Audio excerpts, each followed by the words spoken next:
I think we can start the session now. Okay. So, good morning, everyone. My name is Elijah, and I will be your facilitator, for this session. So, I want you to confirm if you can see my screen and if you can hear me.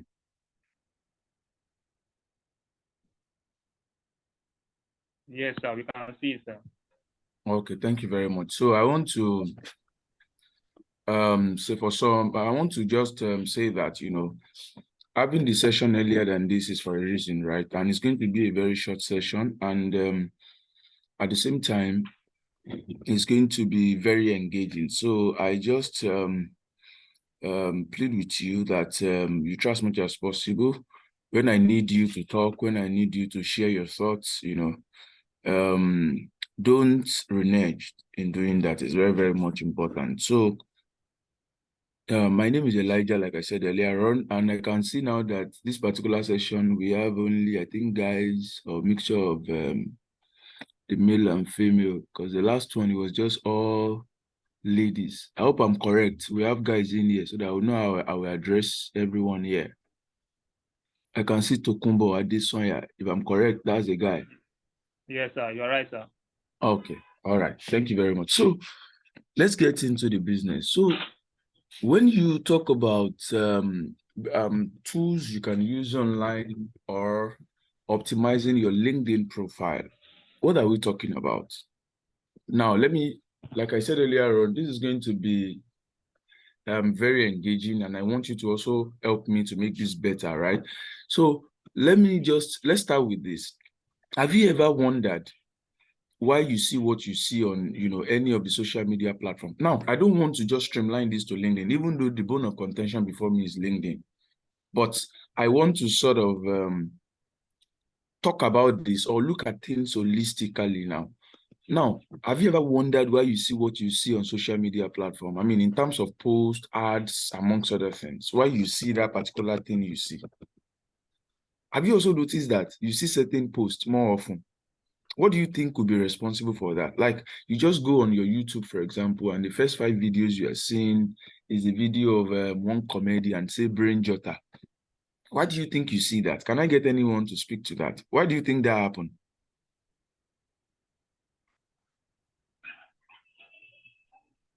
Okay, good morning. Can you hear me? Yes, I can hear you. Anytime you speak, please tell us your name, then just go ahead to speak so that I can address you All properly. right. My name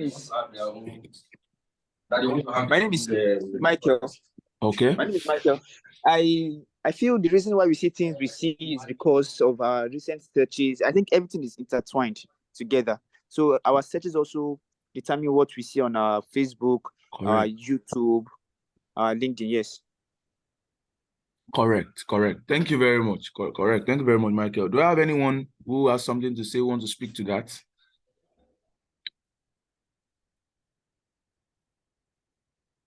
Any other person? Okay. If there are no other person, okay, let's just go right on and let's hit it spot on, right? So why do you think you see what you see? Have you ever noticed that you just log on and, like Michael said, he said everything is intertwined, right? So is somebody speaking? Tokumbo, can you please mute yourself? All right, thank you. So why do you see what you see? The reason why you see what you see is not far-fetched. Why you will go online, you just realize that you open your YouTube, you open your Facebook, and then it appears like there are certain things that you will always see. I mean, there are certain pages that you follow that you always see them, maybe first to 5 posts. The reason is because of what we call algorithm. What did I say? Algorithm. To be sure you are following me, type that in on the chat box, algorithm.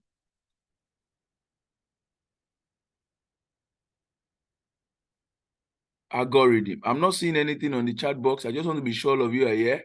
Algorithm. Yes. Komolafe algorithm. Yes. Ekenem Chidima algorithm. Precious algorithm. Michael algorithm. Daniel.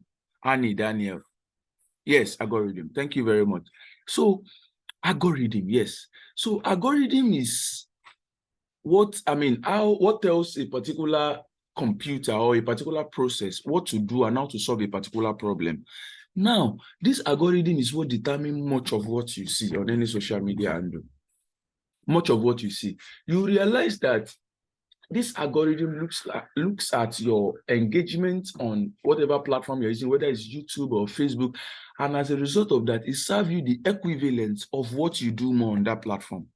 This explanation I'm starting with, I know where I'm starting with, and I'm going somewhere to make you understand something. I'm driving at a point, and I'm going to link that to LinkedIn profile optimization, right? So the algorithm determines how much of a particular post you see.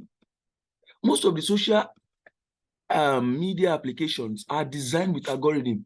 They check your interaction with the post from you and the public. They monitor what you do and give you content based on what you do. That's where I'm going.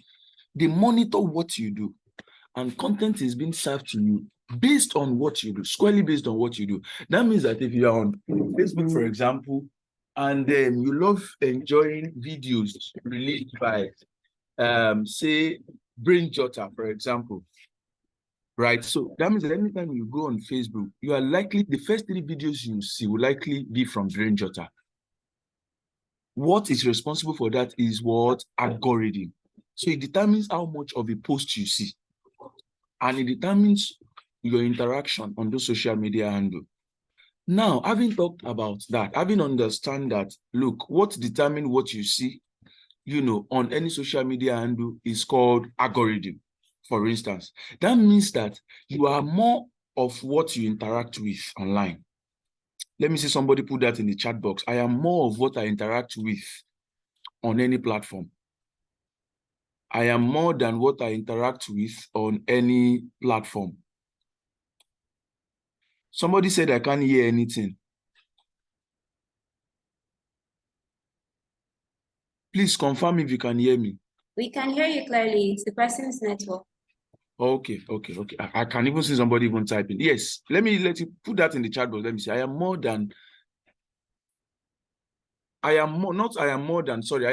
of, somebody's typing more than, I am more of what I interact with on any platform.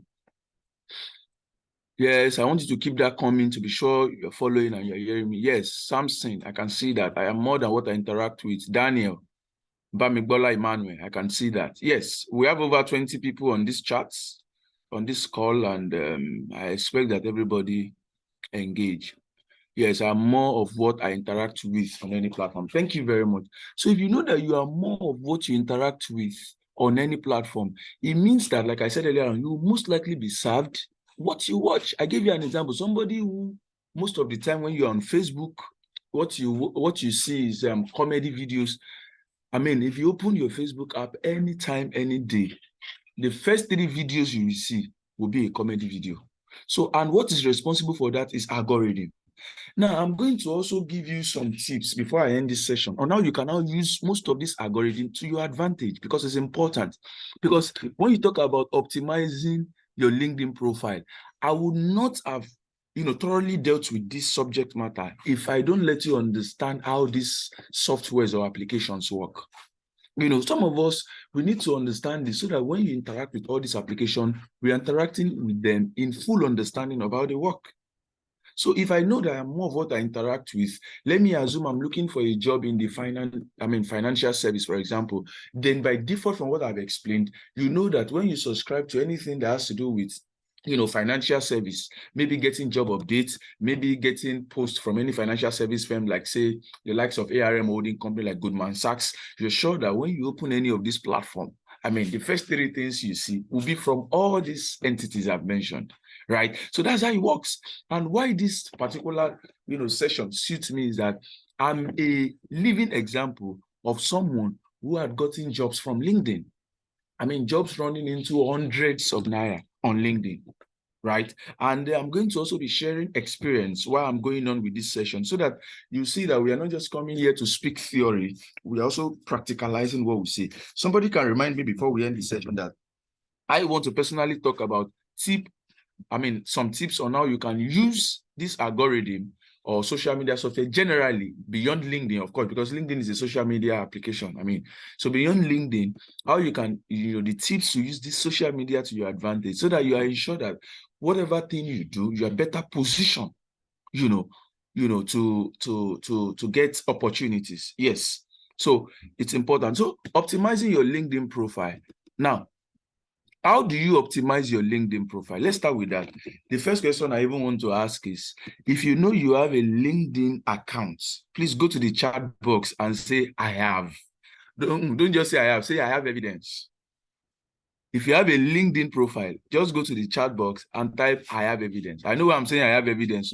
So that at the end of the day, I don't explain, and none of you have evidence, right?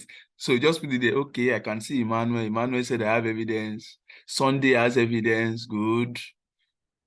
Okay, only 5 people have evidence on this chat box. Okay, Bang Bola Emmanuel has evidence. Nice one. I have Deborah has evidence. Nice one.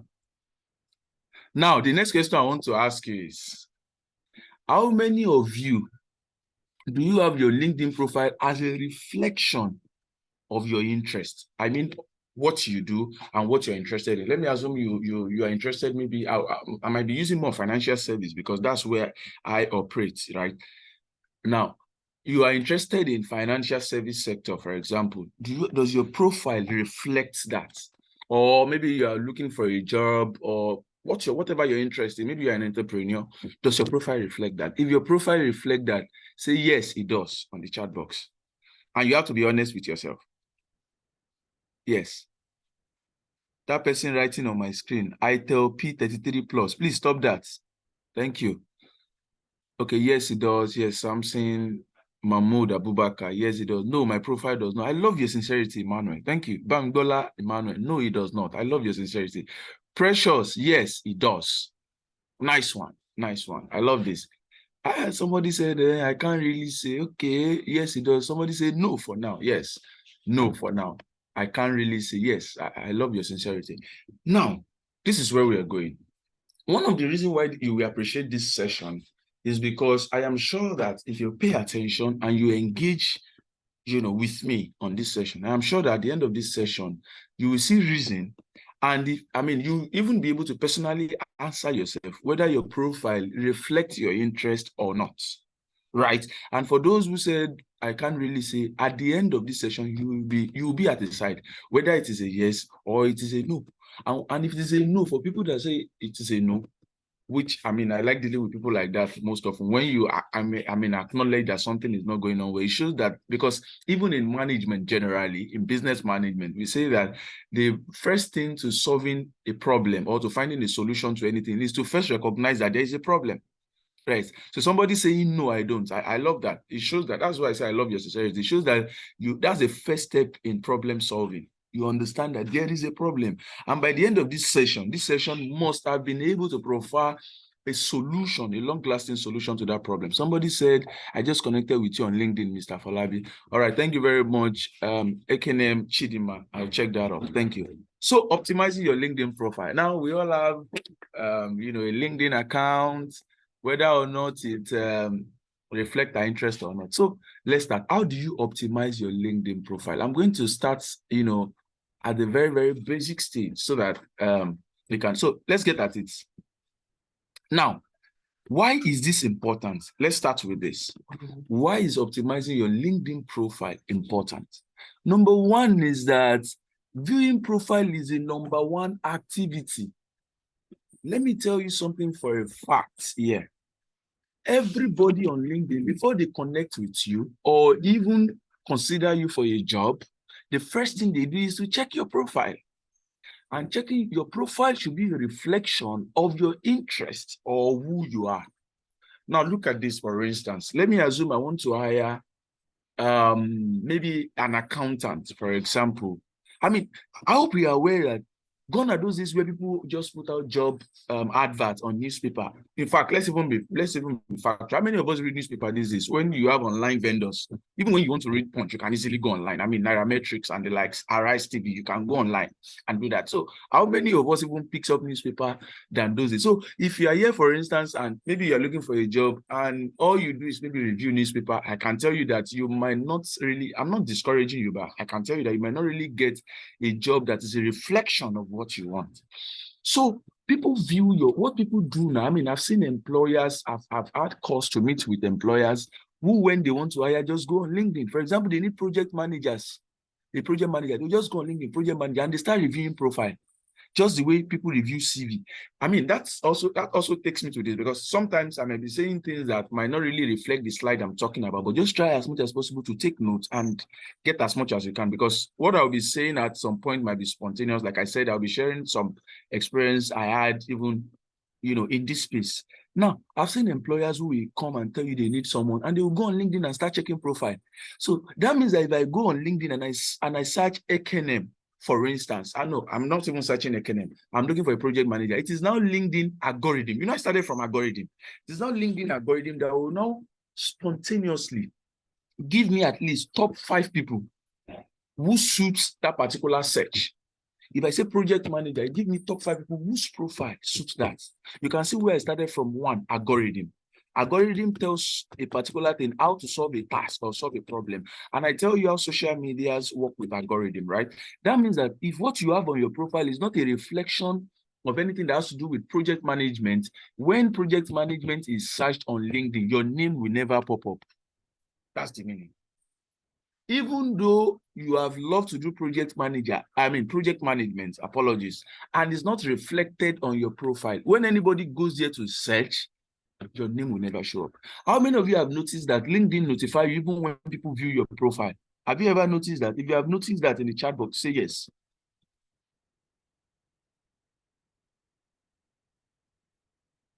Good. I just need one person. Sunday, thank you very much. Yes, when people view your profile, LinkedIn notify you. The question you want to ask yourself is, why that? I mean, in most cases, there are people you don't know. Why are those people viewing your profile?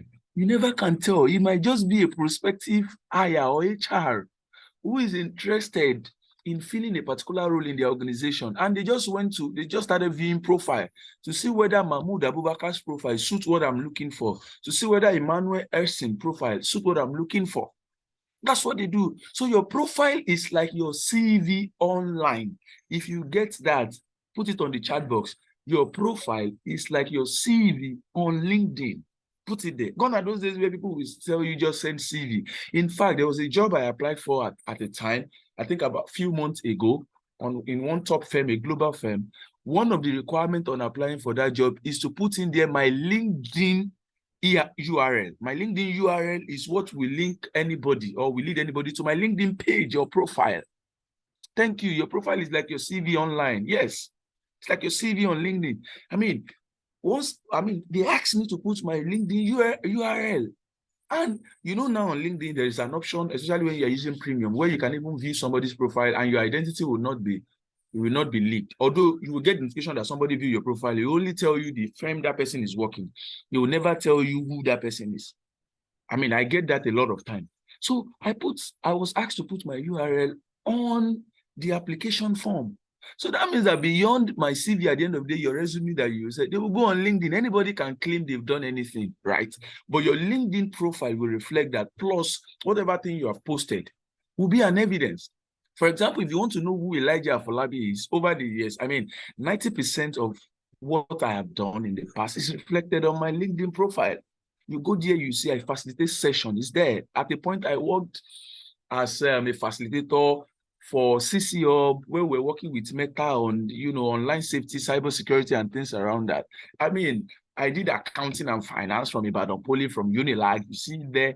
I've worked in firms hovering from KPMG to ARM to CC Hub to WAEC in fact, the only thing I've not updated on that LinkedIn is the place I currently worked. And I did that, for a reason for now.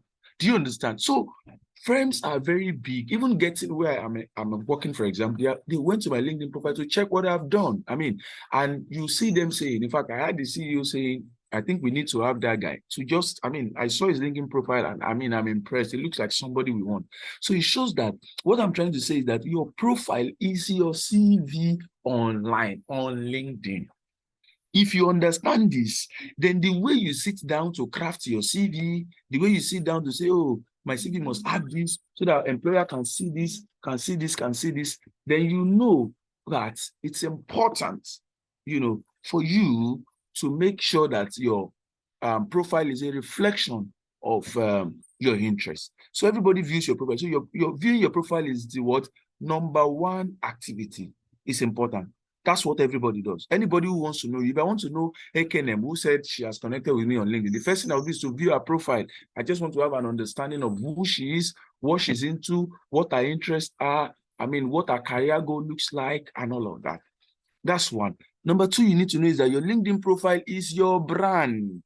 That's another place I'm coming to. Your LinkedIn profile is your brand. Is your brand. Put it on the chat box. My LinkedIn profile is my brand. Yes, is your brand. What is a brand? A brand generally tells us what a firm is into, what their interests are, what they are out there to sell. For example, when you see companies like Nestle, you know, doing this and doing that, what tells us about their brand? What makes me want to say, oh, I want to get Golden More, for example, is dependent on the brand of Nestle. Precious, stop writing on my screen. Please, stop it.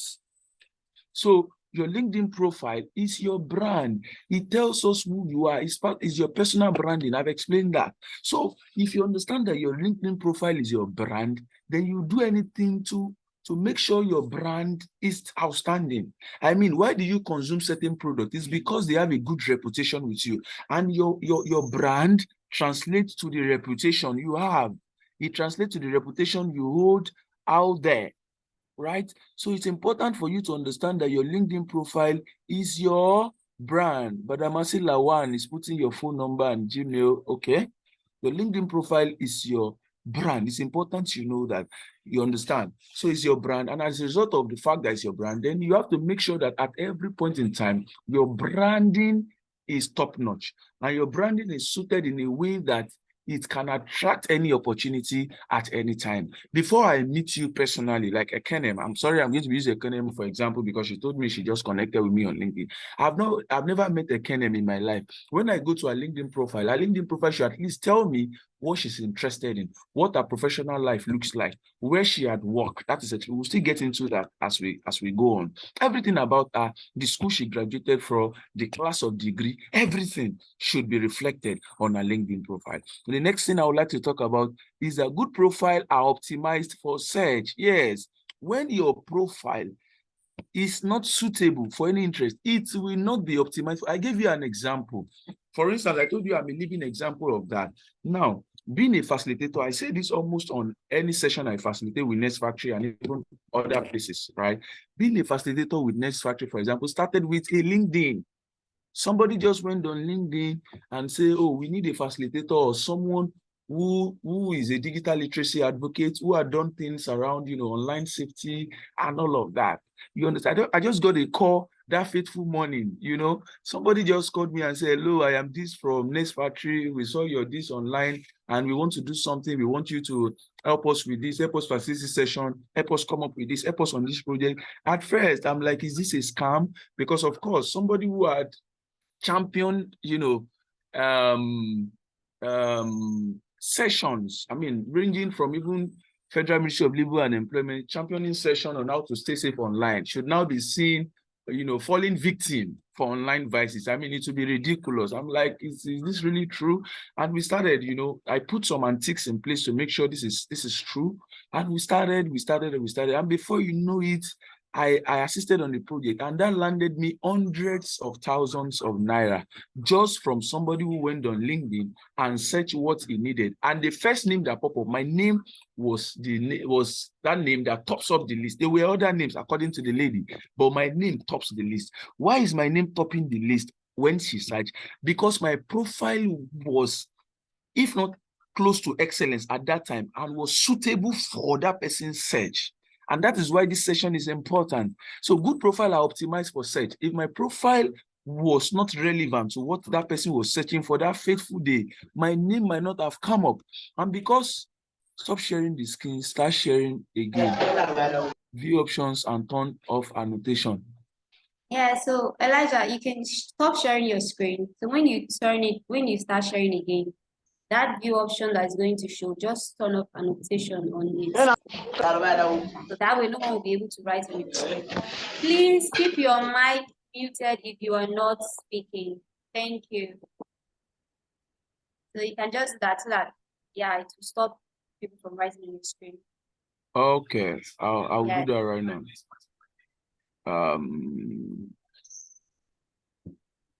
Let me share again. Okay.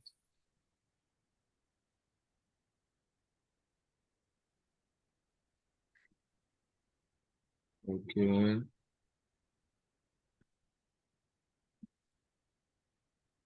Okay.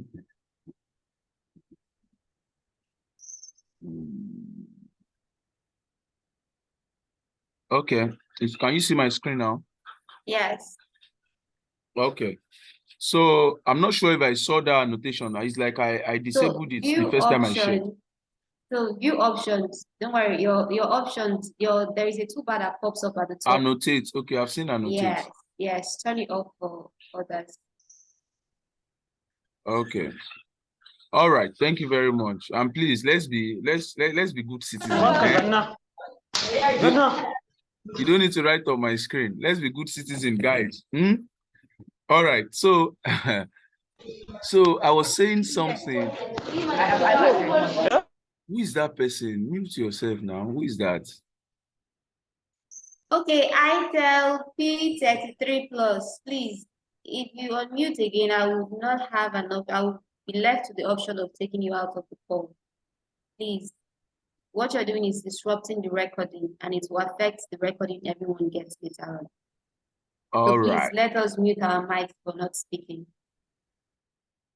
All right, guys. So as like I said, good profile are optimized for search. So I was sharing my story earlier on. So I think I'm done saying that. I'm not sure. So that was how that worked for me at that time, because my profile suited the need of that person.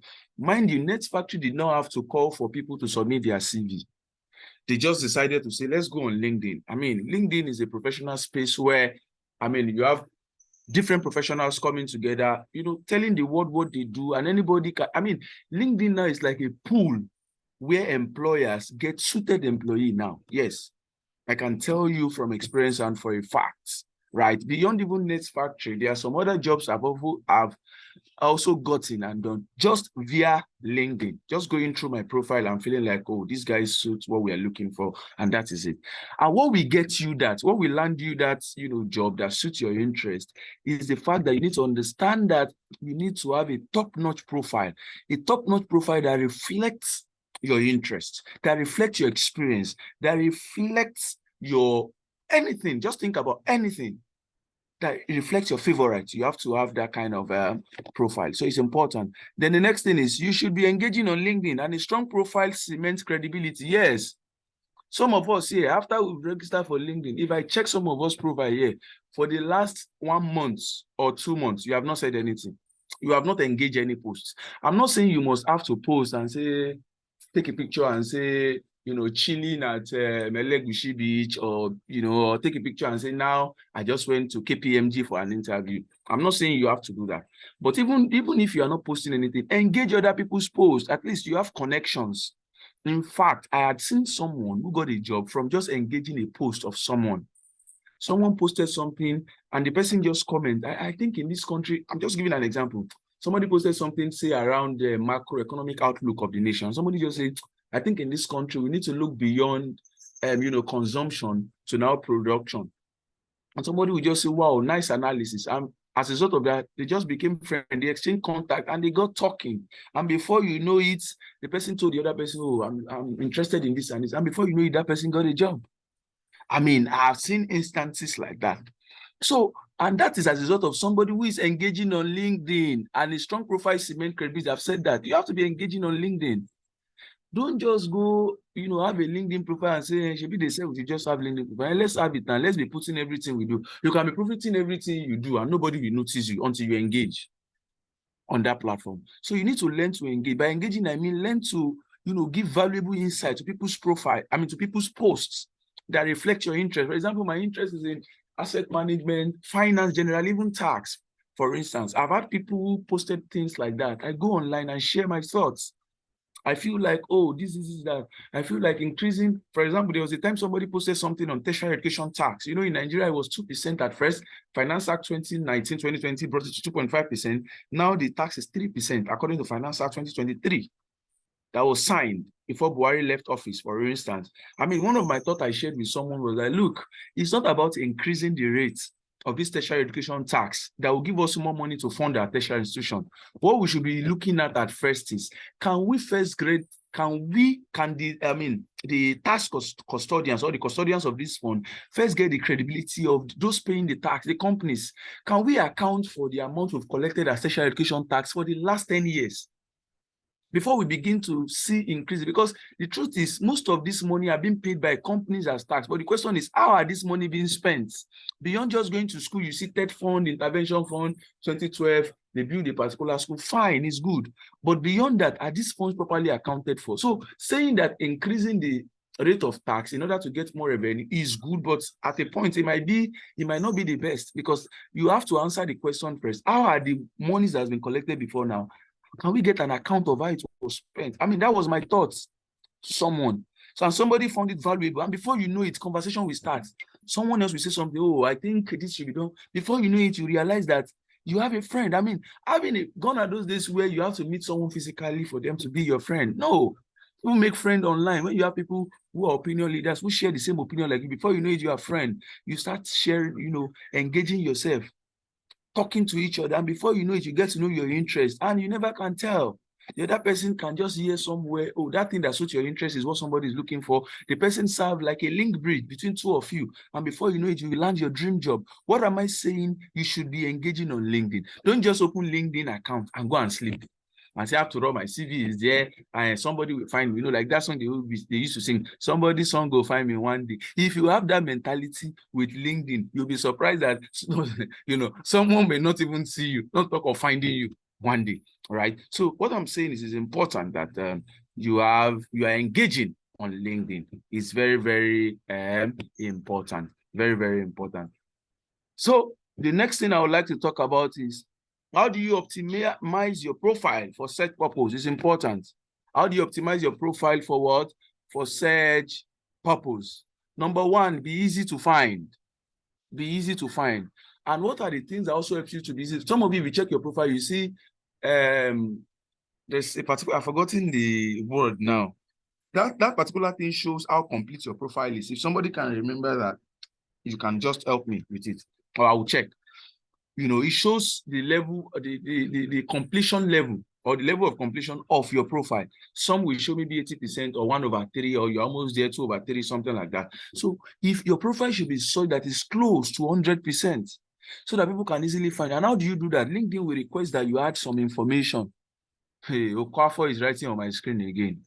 It's like this annotator thing. I don't know. Okafor, why are you writing on my screen?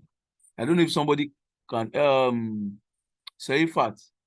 I don't know. It's like this thing is not working. Or probably I didn't apply it the way I'm supposed to. Somebody's writing again. Yeah, so you're supposed to turn it off. You're supposed to turn it off, right? I should turn it. Yeah, yes, you're supposed to turn it off. Off. So that no one will be, yes, turn it off. The option is supposed to pop up there on how it works. Okay.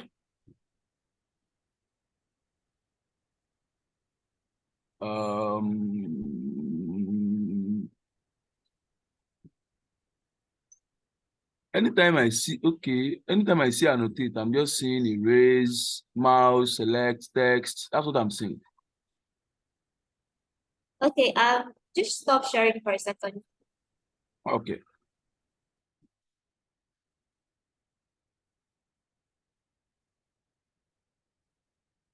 All right, when I can go ahead, let me know.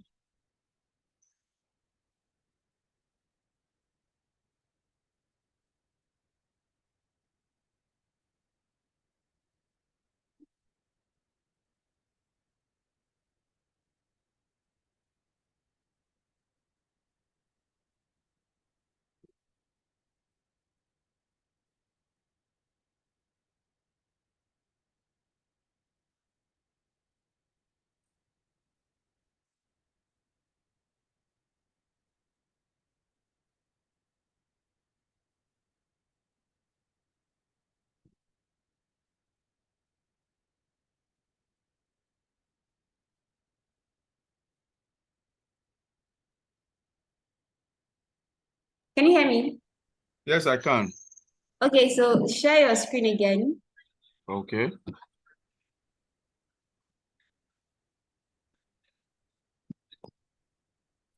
I've done that.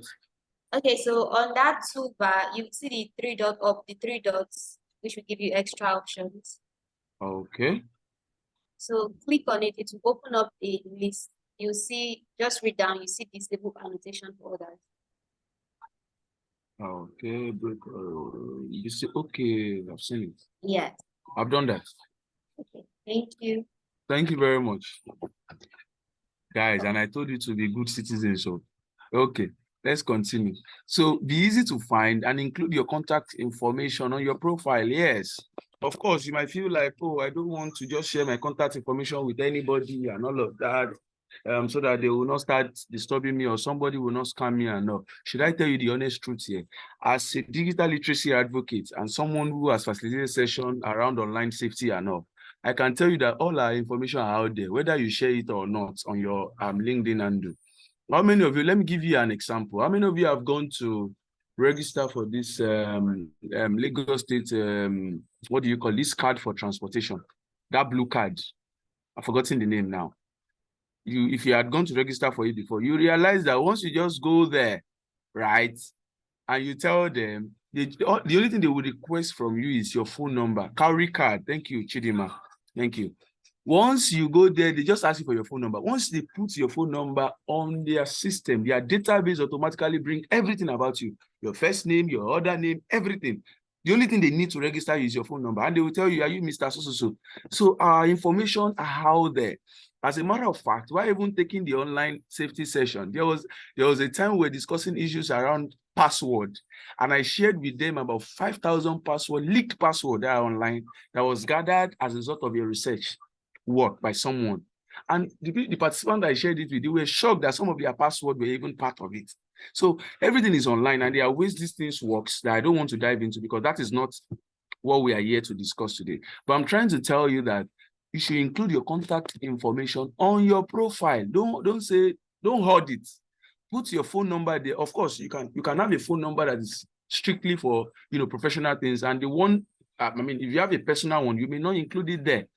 Have a phone number. I gave you an instance of my engagement with Nate's Factory, for example. The lady just picked up my phone number on the LinkedIn, on my profile, and she called me. Oh, are you this? Are you this? Are you that? I said yes, and we started conversing. So if my contact information was not there, your contact information should not only be your phone number, your email too can be there.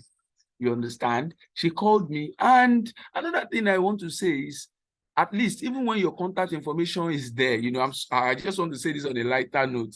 If you know the phone number you have on your professional platform, ensure that phone number is always on. I don't need to say that to anybody, right? But I just feel like I should still say it.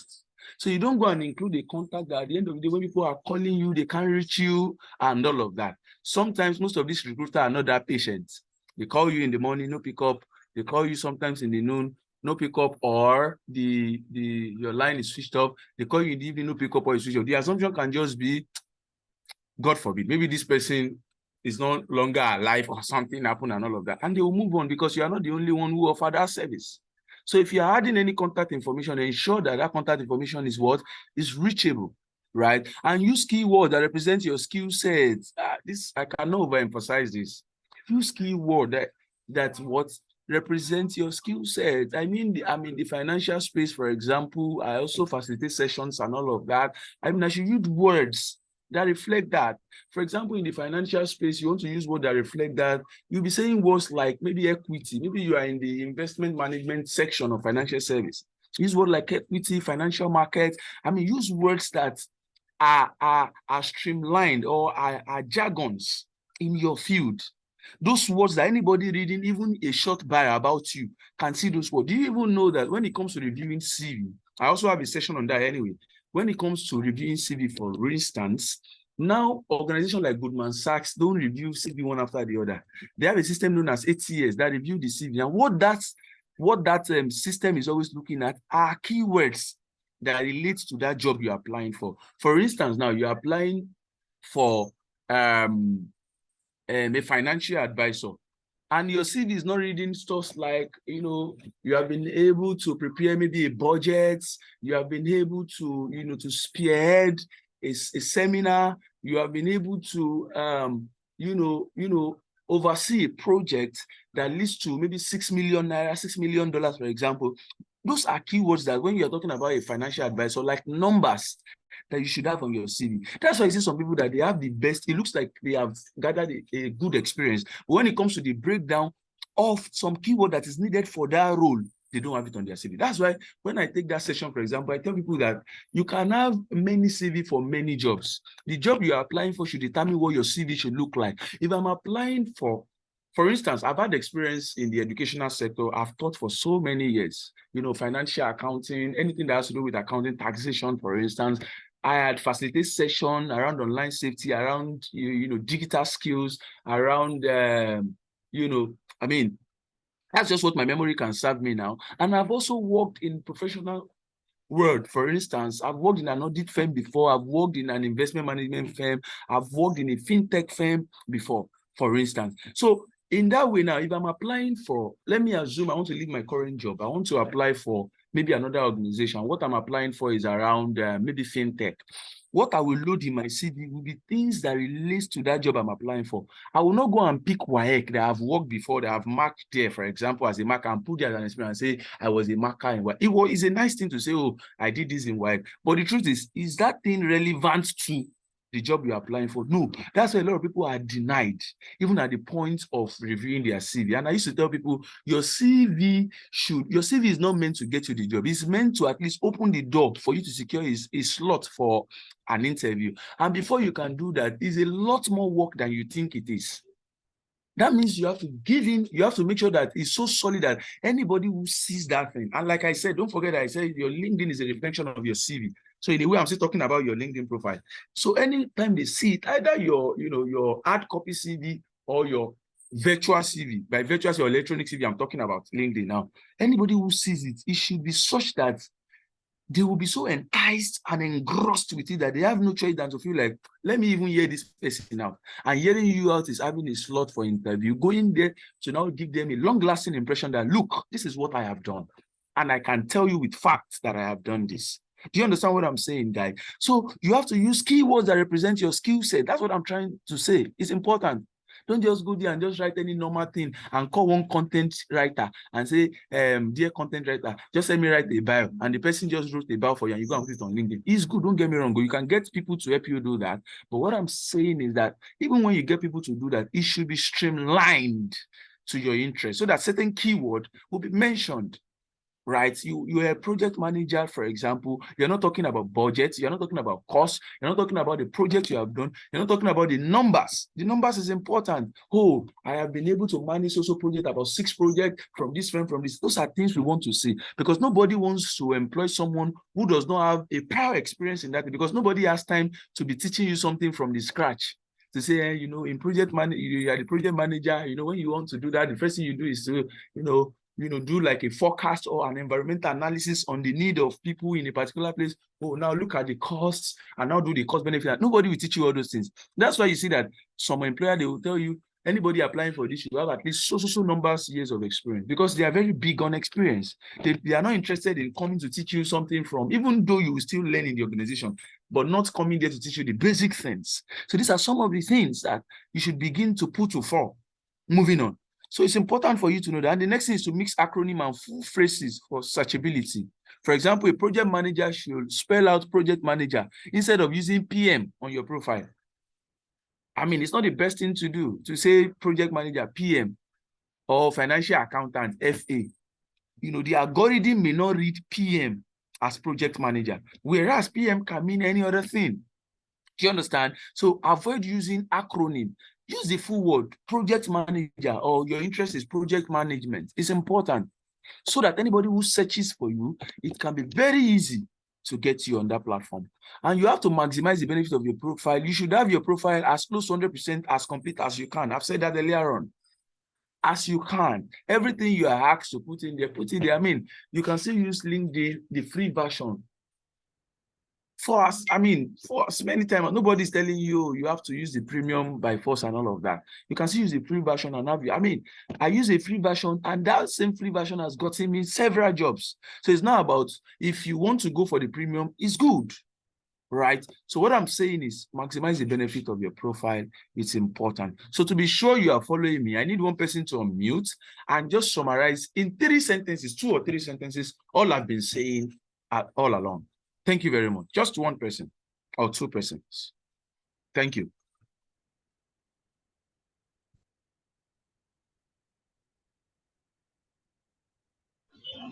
Hello, good morning, sir.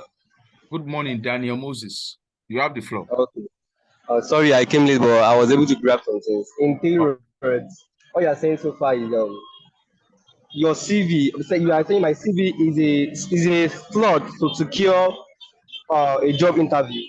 Yes. Then I can use keywords that represent my nature or profession, and then Yes. my number is very important when stating my experience, and also I should avoid the use of acronyms. Thank you.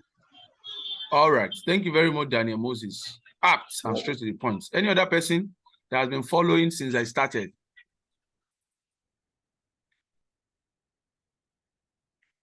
These people are not talking, or have I been talking to myself? Although Daniel has just proven that wrong. Praise, you have the floor, please. Good morning, sir. Thank you very much for the lecture so far. I just joined, but what I learned, what I picked from what you said was that there shouldn't be ambiguity in the profile, just direct. We should connect with people virtually, even without us being there. People should be able to pinpoint to what we can do, and then they can connect with us through our contacts. Thank you very much, sir. That's apt. Thank you very much, Praise. Yes, the 2 participants raising their hand. Let the person goes first. Whoever, right. I think, yes. Can I go on? Yes, please.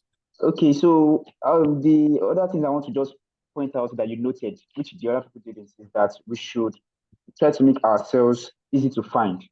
Yes, we try very to important. engage ourselves with things that we are related to. For example, as a digital marketer, we should engage in discussions that is in the line of digital marketing. Absolutely. Use the example of finance, but I am into the digital marketing space, so we should try to have. You also mentioned that it's very easy for us to have friends even without meeting them.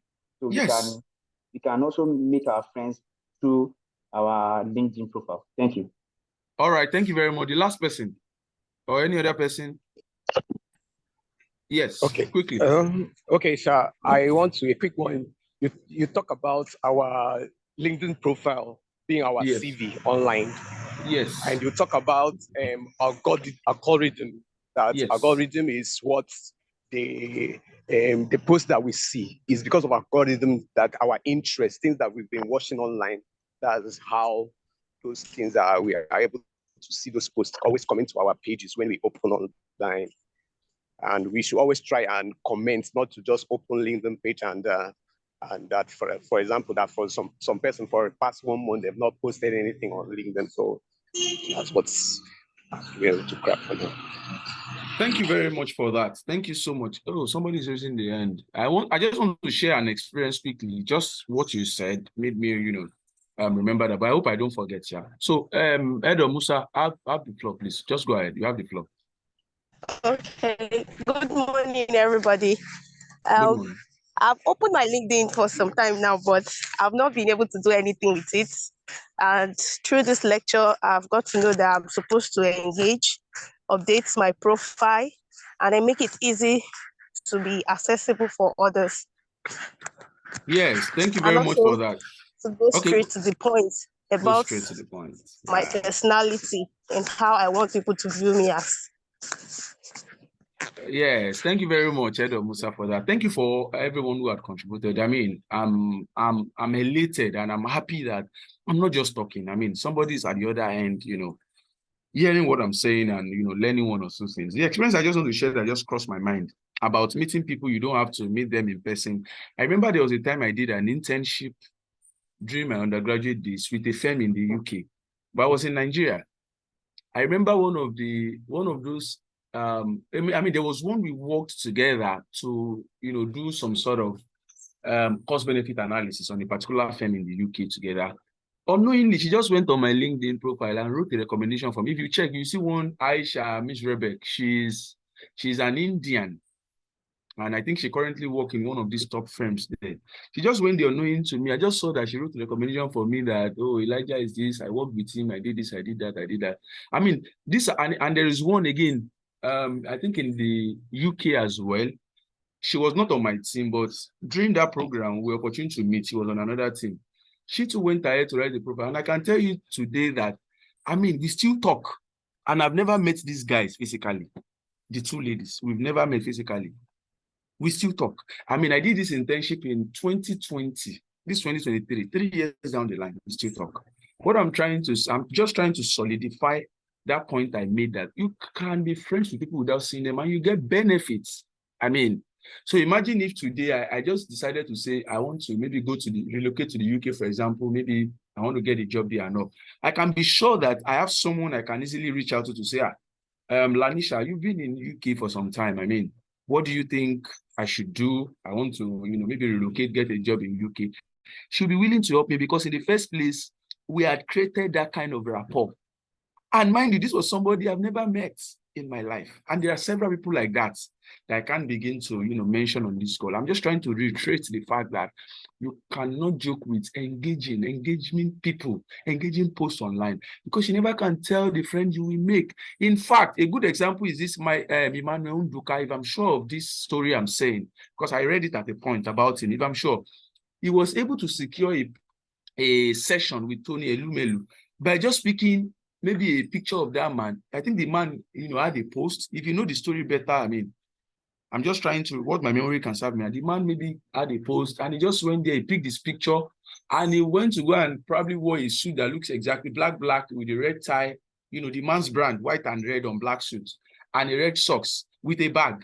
And he just posted something like, even though I don't have the bag yet, but I can do something. And I mean, it was on Punch that year, maybe last year I read it. That was how the guy got a personal mentorship session with Tony Elumelu that was supposed to run into dollars before you can, get to meet that kind of person. Do you understand? Just by engagement, yes. Emmanuel Nduka, you can check him. And ever since then, that guy's profile has never been the same. He has been recognized as one of the top influential by LinkedIn. Even there was a conference LinkedIn here in Lagos where I was supposed to go. I could not go at a point. I had to join online because I had something to do. I mean, LinkedIn recognized him just from engaging one man's post. So you never can tell that shot you will shoot. Like they used to say, shoot your shot. That shot you will shoot, that will change the rhetorics for you. You never can tell. So it's important that you do that. So at this point, I think I want us to maybe go on break. When we come back, we'll continue. Oh, I think we can still continue. Maybe around, maybe in a few minutes' time, we'll go on break. I think we can still continue. Yeah, so what are the top cards you should look out for on your profile, right? What are the top cards you should look out for on your profile? Guys, please, a second, please.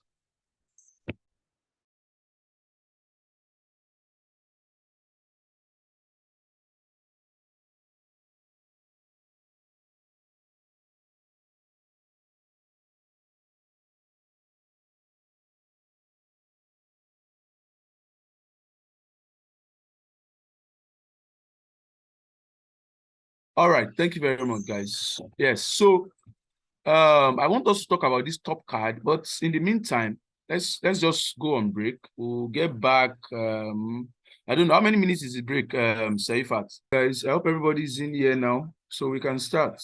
Please, if you are here, just let me confirm if you can hear me. Just unmute and say you can hear me. Yes, you can hear you. Yes. Yeah, so can you reach out to those that are not here now? We're about 30 or so before now. This is just 25 or 26.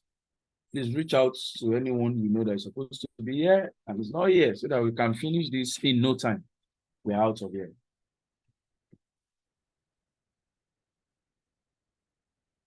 Yes, so I'll just give you like a minute to do that. Just 1 minute. Do that.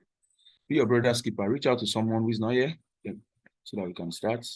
Once I see the number approaching 30, I start immediately in the next 1 minute. All right. So we can start recording, Saifat.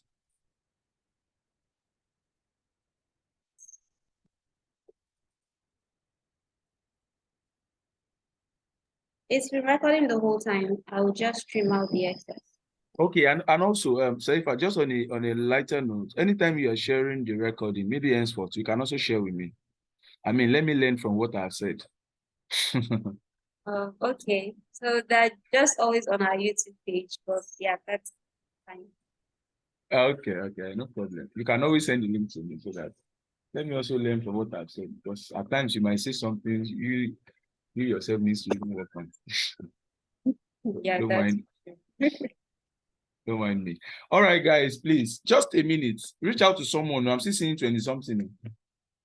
After now, immediately I'm starting, because I want to make sure this session is so important that I want to make sure that, and the way we started, I'm happy that from you guys' testimony, I mean, a lot has been learned. So as such, I don't want anybody to be left behind. So we're sure that we are able to, carry everyone along. Right? Okay.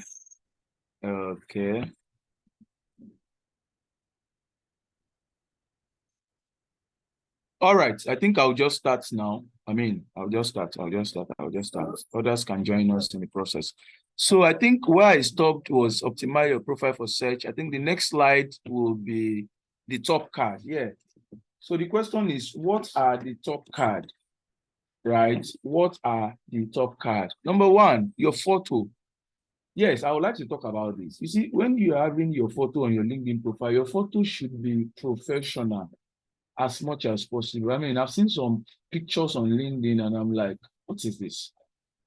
Some people took picture looking like they're sharing maybe the picture on maybe Instagram Reels or maybe on Facebook. No, your picture should be professional. And in most cases, it looks like a passport-like something. It's not a passport, don't get me wrong. If you go to my LinkedIn page now, you see what my picture look like. It looks like, a passport, like it shows from your head to like the top of your arm, for instance, right? And when we are talking about picture, your picture should be professional. I mean, I've seen people's photo on LinkedIn. I'm like, if you are the employer with this picture, will you employ yourself? Let's start from there.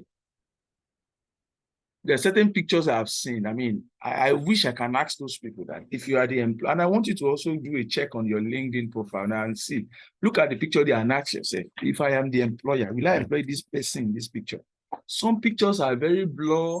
Some are, I don't know, even sharing a picture that is blur on your LinkedIn profile in a way is passing a message about your person that you don't pay attention to details. You don't know. Employers look at things like that. This one picture, of course, I'm not saying you have to go and get an iPhone 14 Pro Max, to have a nice picture and all of that. There was a time I wanted to send a picture on LinkedIn. We have friends. I went to one of my friends who was using the biggest iPhone at that time. Guy, please, let me just take a picture of myself. He did it. And I just did some small editing and I put it there. Nobody will know that he was using Android at that time. He borrowed someone's iPhone to take that. What I'm saying is that every little thing you don't pay attention to really counts and they matter, right? So what I'm saying in essence is that for you as a person, you need to,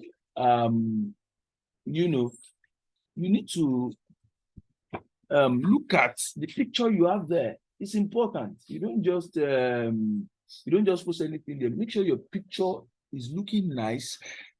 We talk about branding the other time, and I said your profile is your CV online, right? So the way you want people to perceive you starts from what you have there as a picture. So your picture should be, you can see the size I put there, it should be like 11 times more likely to be found in searches. Yes. I should not search for Elijah Afolabi, for instance, on LinkedIn, and the picture is even looking some. I cannot even zoom to see if I even meet Elijah Afolabi on the street. I can say this is Elijah Afolabi, right? So it's important to have a picture, that's so that, and your headline too matters. Your headline is what anybody sees when they search your name at first.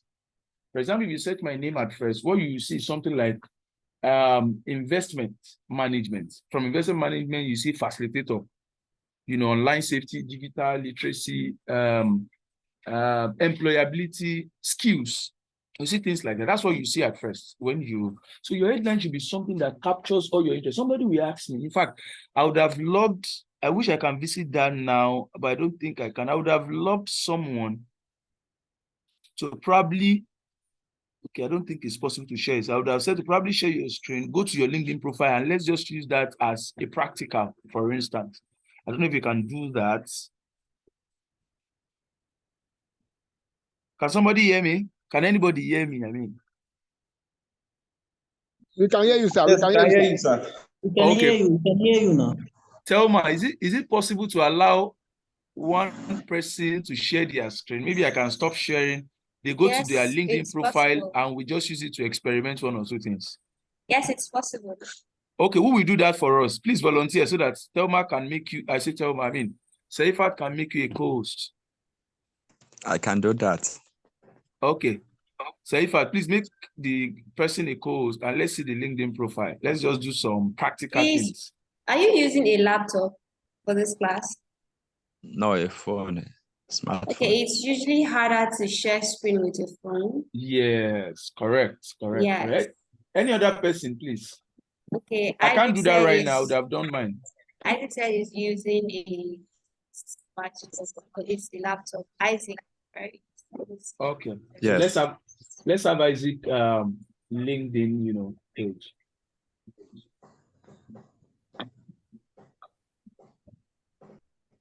Okay, Isaac, so just open another browser with your LinkedIn. Log in first before you share screen. Okay.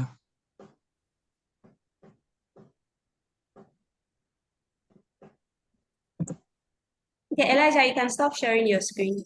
Okay. I'll do that right away. Thank you.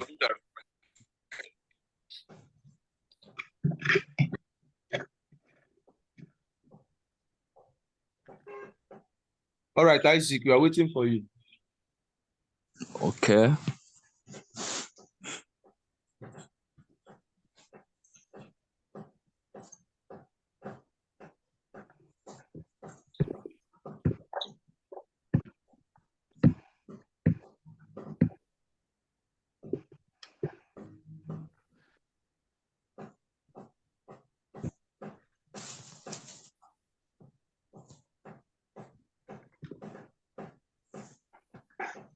Okay.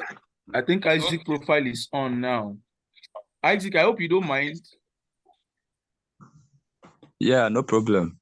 All right, Isaac. So look at Isaac for instance. If you go under his name where you have the picture at the top left, yes, you see something under like media personnel, TRCN certified teacher, and economist. That is what I mean by your caption. I mean, that is what anybody who search your name, when you have a drop down for those searches or for the search results, that's the first thing anybody will see before they even open your profile and to now go around what you have in your profile. So it has to be something very, very, very, very fascinating. For instance, looking at Sunday Isaac profile, I can tell that Sunday Isaac is into, is a media person. I mean, and he teaches, TRCN certified teacher. I don't think I know what TRCN is. I mean, we learn every day. What does that mean, Isaac? Isaac, can you hear me? Isaac, please unmute and speak. You're muted. Okay. That's Teachers Registration Teachers Council of Registration Nigeria. Council. Teachers Nigeria. Registration Council. Don't mind me. Thank you. I've learned something today. Yeah, thank you. So you can see that Isaac is not just a teacher, he's a certified teacher. So imagine that I need to get a teacher from, let me say, one of all these let me say British school now. You have some British school in Nigeria that looks for teacher and all of that. Of course, some of them will look for maybe international certification and all of that. But I can hear myself. Who is that? Okay. It was Isaac. I muted him. Okay, I think it's better now. So you can see now that, so if I'm looking for maybe a certified teacher now, maybe somebody just reach out to me and say, I have a school, maybe somewhere in VI, we have We use both maybe Nigerian curriculum and British curriculum, and I need a certified teacher. Once I just put on LinkedIn, certified teacher, there is every likelihood that Isaac name will pop up. Who can tell me why? Just want to make sure we are all following. Who can tell me why? Yeah, because Isaac has put in the keyword. Because it's been added in his profile. In his profile, that's what I'm saying. So it's important that everything you do now. Isaac is like let me say maybe 3 in 1. You are not God, of course. Don't mind me. 3 in 1. He's a media person. That's one personality. He's a certified teacher. Another personality. He's an economist. Another personality. So if I search for either a media personnel, a certified teacher, or an economist, in any case, Isaac name will pop up as part of the search results. Right? Because he has everything on his profile. The question then now is, but sir, what if we have we're into 5 things or 4 things? What are we going to do? Is it not going to be, so much having them on my profile? My answer to that question is for somebody who wants to ask that is include them on your profile, because you never can tell which one any employer will be interested in. And we just go on there to just give a search. I mean, like I said earlier on, I've had, if you talk about me professionally now, I would say professionally, I'm more of like a finance person, right? I facilitate session. I have taught, in fact, I've taught for years. I mean, when it comes to teaching and all of that, from the elementary school to maybe A-level students, amongst other things, to even some master students abroad, amongst other things. So, I mean, somebody would have asked me, would you include that on your, on your profile, even though what you do now is more of finance, facilitating session? I would say yes. Because your profile should document everything you do, your interest. Because by virtue of it being your interest, it means that when you see any role in that line, you can take up the role. And that's what matters. So what I'm saying in essence, right, is that your profile should reflect, your caption should reflect what you do. It is important, right? And if you check Isaac's profile, I mean, looking at this picture still look professional, right? But the advice, I think, just my own, my observation, right? I mean, I stand to be corrected, Isaac, but I would have advised that you probably look official. Just get on a shirt, maybe a tie if possible, maybe a pair of suits if possible. Just take a picture and put it there. I think what I'm seeing there looks more or less like a native or something. You understand, Isaac? Because that will speak volume about you. That will speak volume about you. So if I were advised, I would say this picture, you just look for something that looks professional. Just get a shirt, even though, I mean, even though sometimes you can wear the shirt and your shirt will be a boxer. You understand? I've attended several meetings like that, interviews. I mean, in the past, I have a shirt on, a tie on, but what I have under is boxer. Nobody sees that. What we just want to see is just, I mean, from your head to like your arm. So it's important that you look into that. It's very, very important. So, and this is like for everyone here, get a picture that looks professional, whether you're a lady or you're a guy. Get a picture that looks professional. It speaks volume about you. Mind you, don't forget how we started. All these things are just to give you a slot at the interview. I just look at your profile. I'm sort of impressed at what I'm seeing. And that impression, I want it to translate into me wanting more of you. There was a time I was talking about, it was an instruction from the Feladro to it. I was talking about addictive demand. How do you create an addictive demand? How you create an addictive demand is that at your first impression, you are giving whoever is seeing you to want to have more conversation with you. That's what we call impression management, an addictive demand. A demand that is so addictive that the other person cannot resist. So I started from all these little things. I see your picture, I'm like, who is this guy looking like this? I think I need to have a conversation with him. And whatever thing you have should reflect. Your picture should reflect what you do. And again, Isaac, hold on. There's this section that is blank. I've forgotten the name now. I don't know why I'm forgetting this. This section that is blank is called what? Yes, I've forgotten the name. Sorry, you can help me with that. You should also have some, what do you call it? Hardcover. Hardcover. Yes, you should have a picture there. It should not be blank. Yes, if you're a media personnel, you can just go and find something that depicts that and put it there. For example, now a facilitate session. If you check my profile, for example, I don't know. Can you search my profile and view it? Let me see. Search Elijah's. The surname is Afolabi in capital letter. Elijah Afolabi. Afolabi capital letter. Okay, you still even find that's the first name. You can see the first name. Bring it up. Okay, listen, before you view it, the caption was, what did you see there? You see first class accounting graduate. That's the first thing I want people to see for now. Maybe that's why I put it there. You see first class accounting graduate, right? You see investment, you see finance, you see tax. There's a 3 dotted line. I don't know if you can see that. Click it if you can see it. Yes, look at it. You see what? Facilitator online safety, soft and employability skill. You see digital literacy. You see an inspirational speaker. You see an accounting and finance tutor. And what did you see at that cover letter? You can see a picture of a place I went to speak. Can you see the cover letter? That blue podium where people are seated. That's Unilag, for example, where I was speaking with my co-panelists. I was speaking to the youth. So I included that there in a way to also create a picture to validate the fact that I am a speaker and I'm a facilitator. So anybody who sees it, at least when they see that, they are like, oh, for him to be here to speak, it means that, oh, in a way, he's doing reasonably fine when it comes. I mean, that picture can validate my claim here that I'm a facilitator or I'm a speaker. I don't know if you understand what I'm saying. So every little thing on your profile should validate or should reflect what you do. It's important. It should reflect that. Do you get what I'm saying? So when you're talking about investment management now, I mean, it's what I do. When you talk about finance, generally, I do that. In fact, the last section, we had a session, the same next factor, I think that was women program. What I was opportune to discuss with them is how they can deal with their finances for small businesses. And we dissected regulatory framework when it comes to Nigeria, like the Company and Related Matters Act, tax laws in Nigeria. Look at it there, you are saying tax. So when you talk about tax now, I can be a go-to person, right? Facilitator online safety, I'm a go-to person. Soft skill and employability skill, which is what you can relate what I'm taking you presently to. Because if your LinkedIn profile is optimized, then you are making yourself more employable. Talking about CV and the likes. Guy, calm down now, you won't connect.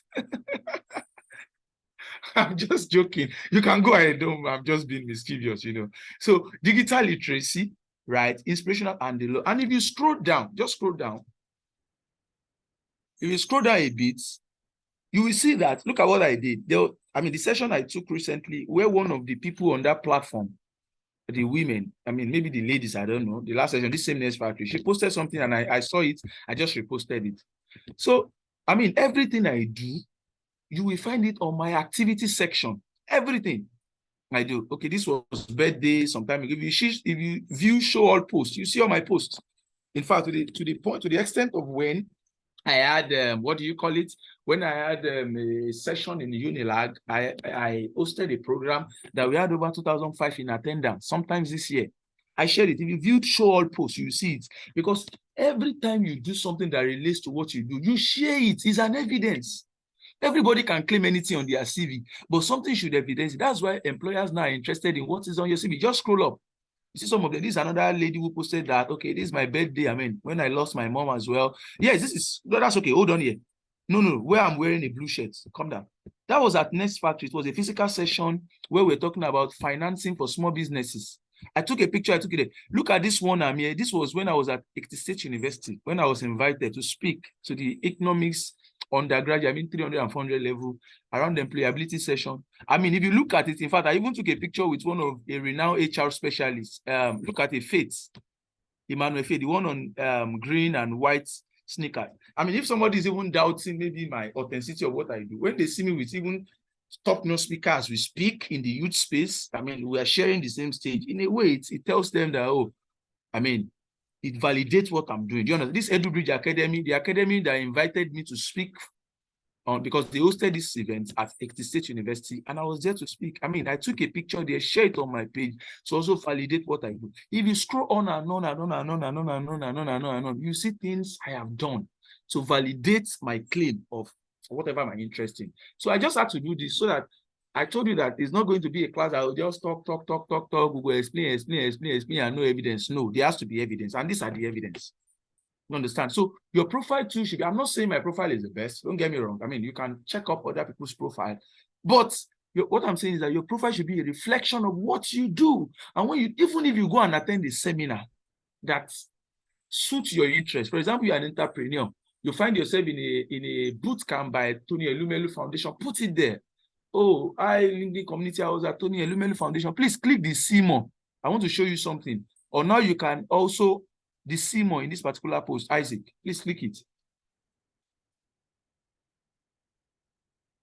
Is Isaac, can Isaac hear us? This see more on this particular EduBridge Academy post below the follow.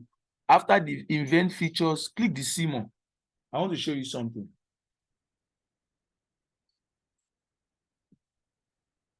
Am I sure Isaac can hear me? Can anybody hear me? Yes, we can hear you. Isaac, Yes, not that. yes, The yes, see we more. can hear you. We can hear you. All right, I want to be sure if Isaac is hearing me, because I'm not getting a spontaneous response, right? So, Isaac, below the follow, after you see the future, chatting, whatever, you see something like see more. To see more of the same post, just click it. I want to show you something. Ibola Isaac in Lobai. Isaac, rara, scroll up. Where you have the caption for the post, this same post, you see more. Hey, Isaac, they carry me go where I don't know. Isaac, scroll up a bit. Okay, scroll up. Okay, that's good. This post, hold on. Oh, yes, see more. Yes, exactly. Now, you can see somebody who was opportune to be part of it. I mean, citing my name. That's not even where I'm going. So when you give a post, you can also cite the names of people who were there at that particular post or who can validate it, right? Scroll up. That's not even what I want to show you. Oh, this is not my own. I'm looking for the one I posted. I don't show Seymour again. Just scroll up. I want to see the one I shared myself. Did I share any? I doubt. No, don't worry. Don't use that any longer. I'm not sure if I shared one personally. Since somebody posted it, I just reshared. Okay, I shared one. It was an honor, Kinikon at whatever. Okay. No. Isaac, scroll up. Okay, click see more at this one I shared, the one I reposted. Oh yeah, click see more on this one. Don't worry, I'll use this one like that. The next factory. Now, what did you see now? I was using the hashtag. You must also learn how to use the hashtag. The hashtag shows, it helps you, how do I put it? Helps you, what's the word now? I'm looking for a particular word. In the absence of no right word, let me just say it this way. It helps you give like sort of publicity or the kind of impression. Yes, impression is the word I'm looking for. Impression. It gives a sort of impression to your post.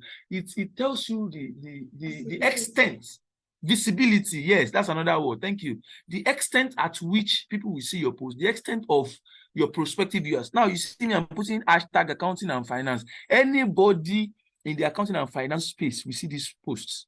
I use hashtag Finance Act 2023. Anybody that has posted anything on Finance Act, even if it has to be a government parastatal, is likely they will see this post. I'm saying hashtag SME success. Anyone that's posted anything or that has anything to do with SME will likely see it.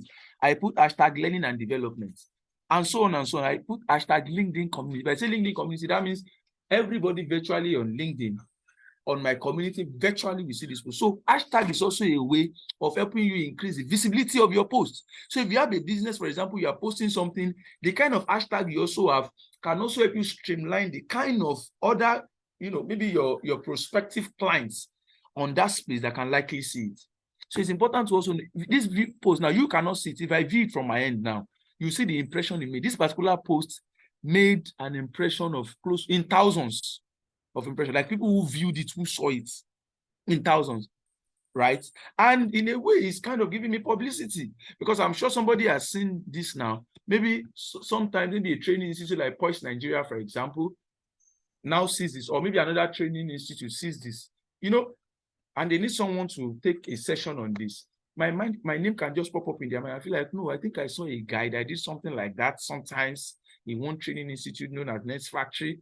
Let's check that guy. And this post is what, mind you, what brought about that person seeing me at first is this what caption. And from there, they contact me, and before you know it, I have an addition to my contact list from another training firm. So these are some of the things you want to note. So Isaac, you can stop sharing your screen. Let me go back to my slide, but I'm sure that all these things I've explained will be more of what you'll be seeing in the slide I'll be explaining for that. And please, I want to be sure now that at least you are learning something. If you are learning something, just type in the chat box, I have learned something. I have learned something. I just want to be sure. I have learned something. I have learned something.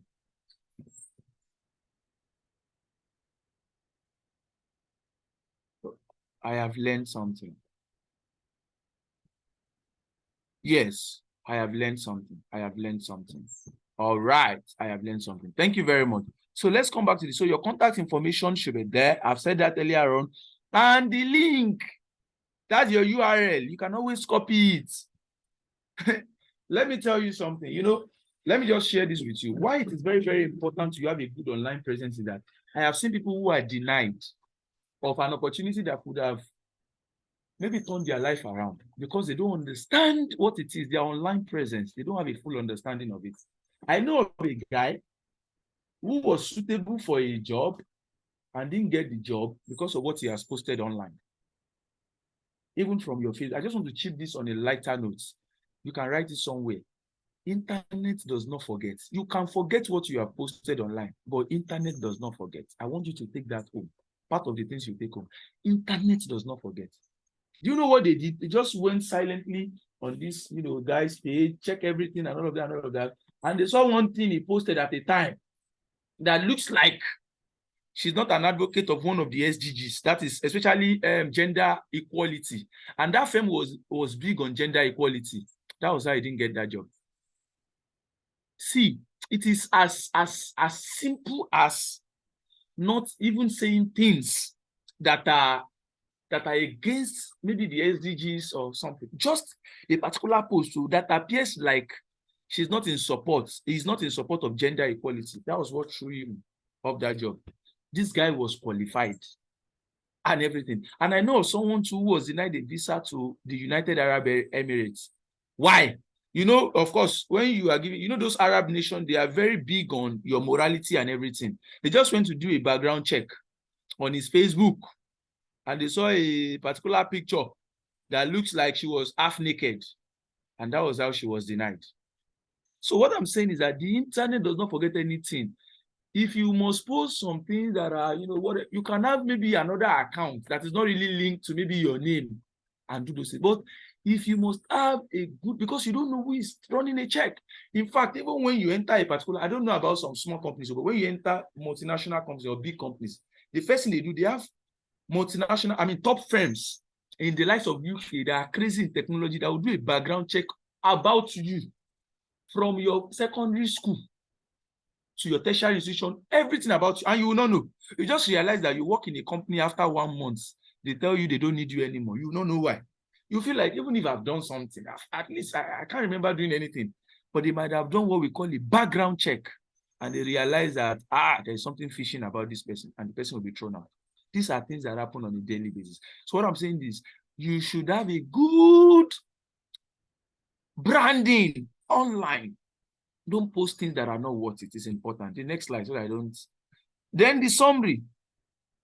Complete your profile, because when you complete your profile, you have the chances of having like 10 times the view you are supposed to have. Complete your profile is important. Look at when you search my name, for example. Of course, I'm not the only Elijah Afolabi, maybe in Nigeria or on LinkedIn. But in a way now, you see that my name pops up first, in a way. So if you finish your, if you make sure that your profile is, oh, sorry, can you hear me? If your profile is completed 100%, then you are sure that you are increasing your view like by 10 times. Then allow your personality to shine through. We have overemphasized that. Your personality, let it shine through. Allow your personality to shine through. It's very, very important. Let's know who you are. From your post, I have not met Isaac, but from what I see, I should have a clip of what the personality of Isaac looks like.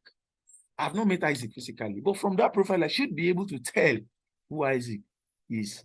Then the aspirational, let people know what you are looking for. If you are looking for a new job. In fact, on LinkedIn now, there is now what do you call it now? Maybe a caption, maybe around your profile picture that can show that you're open to work.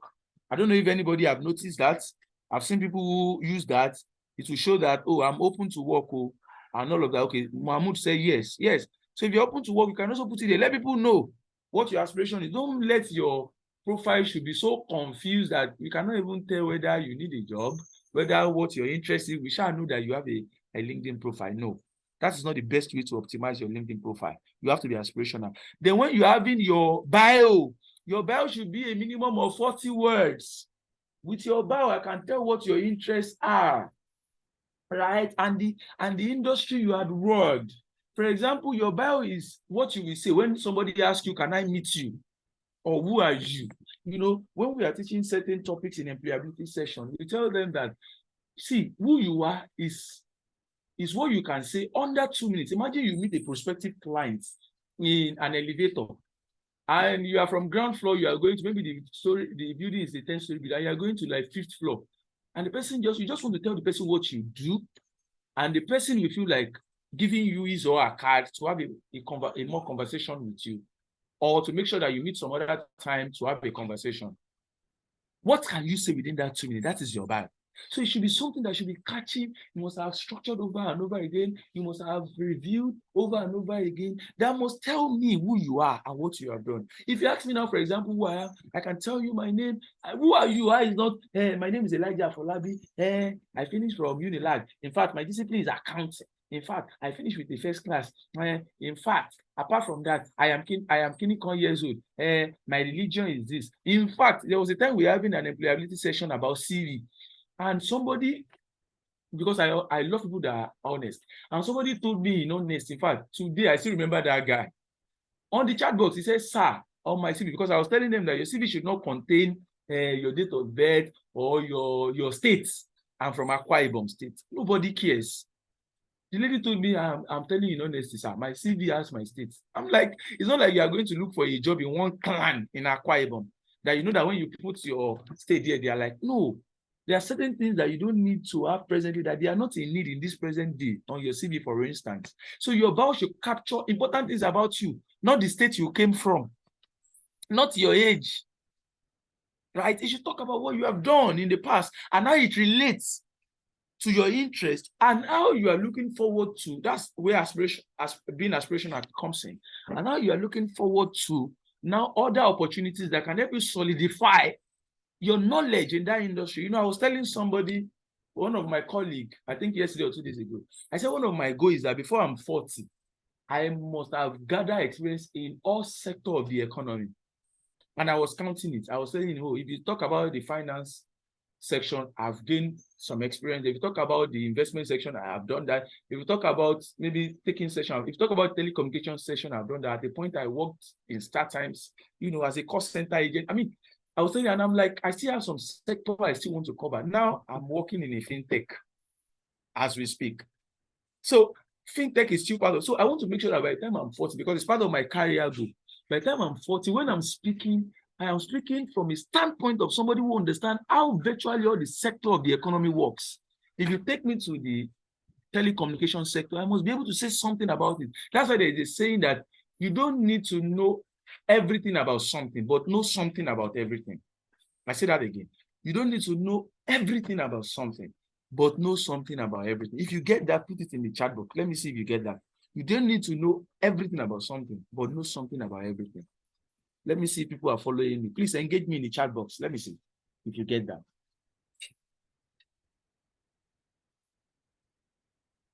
Yes. Alima said we are following. I know you are following. If you are following, I want you to quote what I just quoted now. Yes, you don't need to know everything about something. Know something about everything. Thank you, Alima. Know something about everything. Yes, that's one of my own personal goals. I'm not saying that should be your goal anyway. You don't need to know everything about something, but what? Know something about everything, so that when you are speaking from the standpoint of someone who has the knowledge, right? And you never can tell, even for any top managerial post. You know, a lot of us aspire to be CEO, but the question is, do you have everything to be a CEO? That's just one of the characteristics, because I've been opportune at the point in my life to have some couple of CEOs, we sit down and I ask few questions. And I realized that one of the things that makes you a CEO or that makes you head a conglomerate is the fact that you virtually have experience in almost all the sector. You virtually know something, almost in all the sector, almost about everything. You know something. You don't need to know everything. You might ask me a lot of things about finance. I may not be able to tell you everything 100%, but at least I know something reasonable that when I start talking about it, you can tell somewhere in your consciousness that this person, I have an idea of what he's talking about. So that's what we're talking about. So your profile should be something minimum of 40 words, straight to the point. That's the minimum. Of course, you can have maximum of like 100, 150 and the likes, but straight to the point. And because I'm saying it should be minimum of 40 words, does not mean it should now be an epistle of Isaac to the church in Corinthians. For instance, you now start writing episode like Paul, 250, 300 what we are still writing about. Nobody, people's attention span now are very, very low. Nobody's interested in reading 300 bio and everything. Make it short. Something that you can talk about. And it should be something you master. So that even when you go to an interview, they ask you, Isaac, can we meet you? That's the first question you ask in any interview. We also teach that in one of the employability sessions. Acing your interview. That's one of the things. What will you talk about? Is here, my name is Kiniko. I've given an exam before. I finished from this school. Fine, it's not bad. And my age is, I'm from Akwa Ibom State. And I'm interested in this your job. Because when I saw it, when one of my friends shared it to me, I just felt like I should just come there. They will look at you and then the interviewer in their mind will feel like this person is a joker. He's just coming here to play. So you have to know that the summary is important. The next is your work experience. I've said that earlier on. Your work experience, you should demonstrate what you have done over time on your profile. Is important. You demonstrate it. What have you done over time on your profile? You need to demonstrate that. It's important. Your work experience. If you check my LinkedIn profile, for example, there are about maybe 15 work experience. Everything is added. Whether in the, when you were taking in the teaching aspect, whether in the facilitating session aspect, everything is on my profile. Whether in the finance and professional service aspect, everything is on my profile. So your profile should mirror. You know, I started this session by telling you that your LinkedIn profile is an online version of your resume or CV, as it were. So your online, I mean, and as such, your CV will always contain your work experience. So by default, you should know that your LinkedIn profile should have your work experience. And if you're in a place and you are rising through the ladder, show us in your LinkedIn profile. Oh, I entered PwC. I entered as an associate. After 1 year, I was promoted to a senior associate. Well, after 1 year from senior associate, I became an associate partner. Show it. And when I see your profile, let me know that, oh, these guys have been in PwC for, say, 5 years, and the person has risen up the ladder. These are some of the things that we want to see. Let the work experience section of your CV, don't let it be empty. Let it mirror what you have done. Everything you have done. Don't say some things are small, some are large. Of course, it should be things that are reasonable, but what you have done, I should have a reflection of it on your CV. I should have something, I mean, on your LinkedIn profile. I should have something that I can tell that, oh, I want Elijah, for instance, to help me facilitate a session around employability or around finance and tax. Then I should be able to see something on his profile that evidence the fact that he has done things like that in the past, right? I must be able to see one Next Factory that he facilitated session for. I must be able to see one Poise Nigeria that at the point he was facilitating session for. You understand what I'm saying? I must be able to see maybe places he has gone to, maybe to, you know. So your work experience should be documented fully on your LinkedIn profile. It's important. And if you're a passive job seeker, it's a chance for you to put a resume on LinkedIn. I've said this without actively looking. Just, you can even attach your resume. Now, there's an option on the LinkedIn profile where you can attach your resume there. Right? So I like your accomplishment. Yeah, don't get too caught up with title, with all the little details. Yes, with all the little details. I've said that. I like your accomplishment. Check my profile. You see my accomplishment there. No matter how some people may feel little.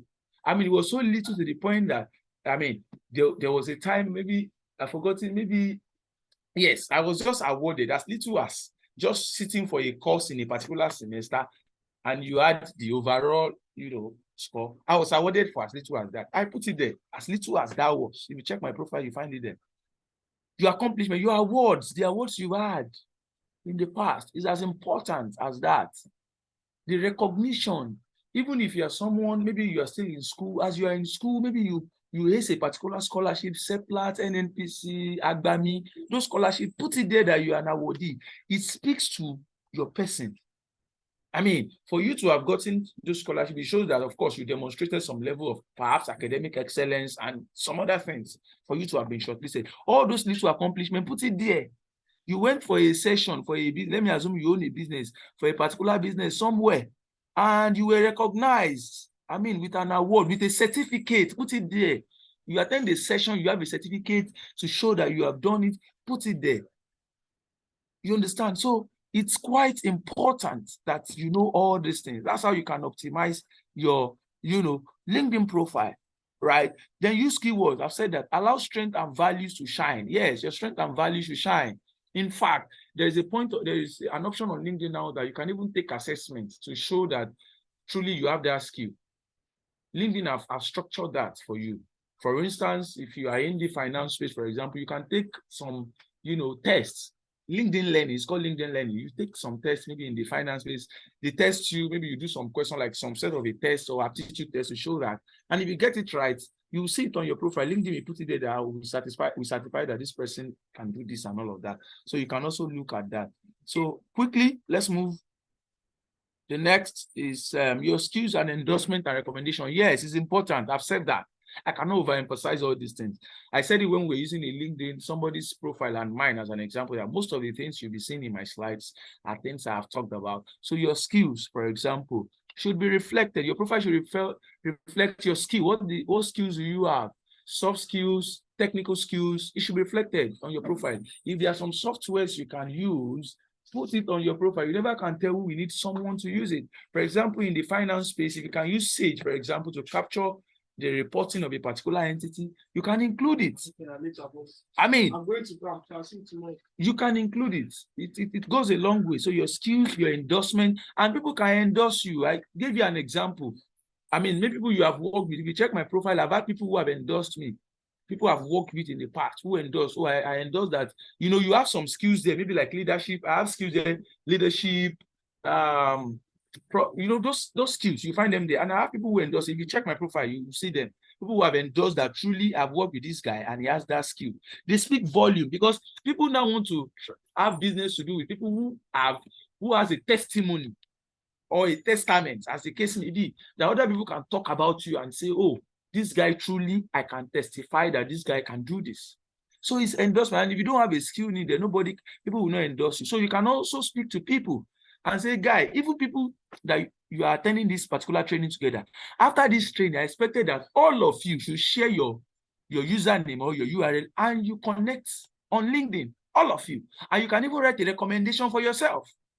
Adeton Teresa can write a recommendation for Isaac and say, truly, I met Isaac. Maybe you guys during this, I don't know how this curriculum was structured, what you guys have done. Maybe you had cause to work on a project together. Truly, I worked with Isaac at a particular project, and I can tell you that Isaac demonstrated his leadership skills, things like that. People want to see it.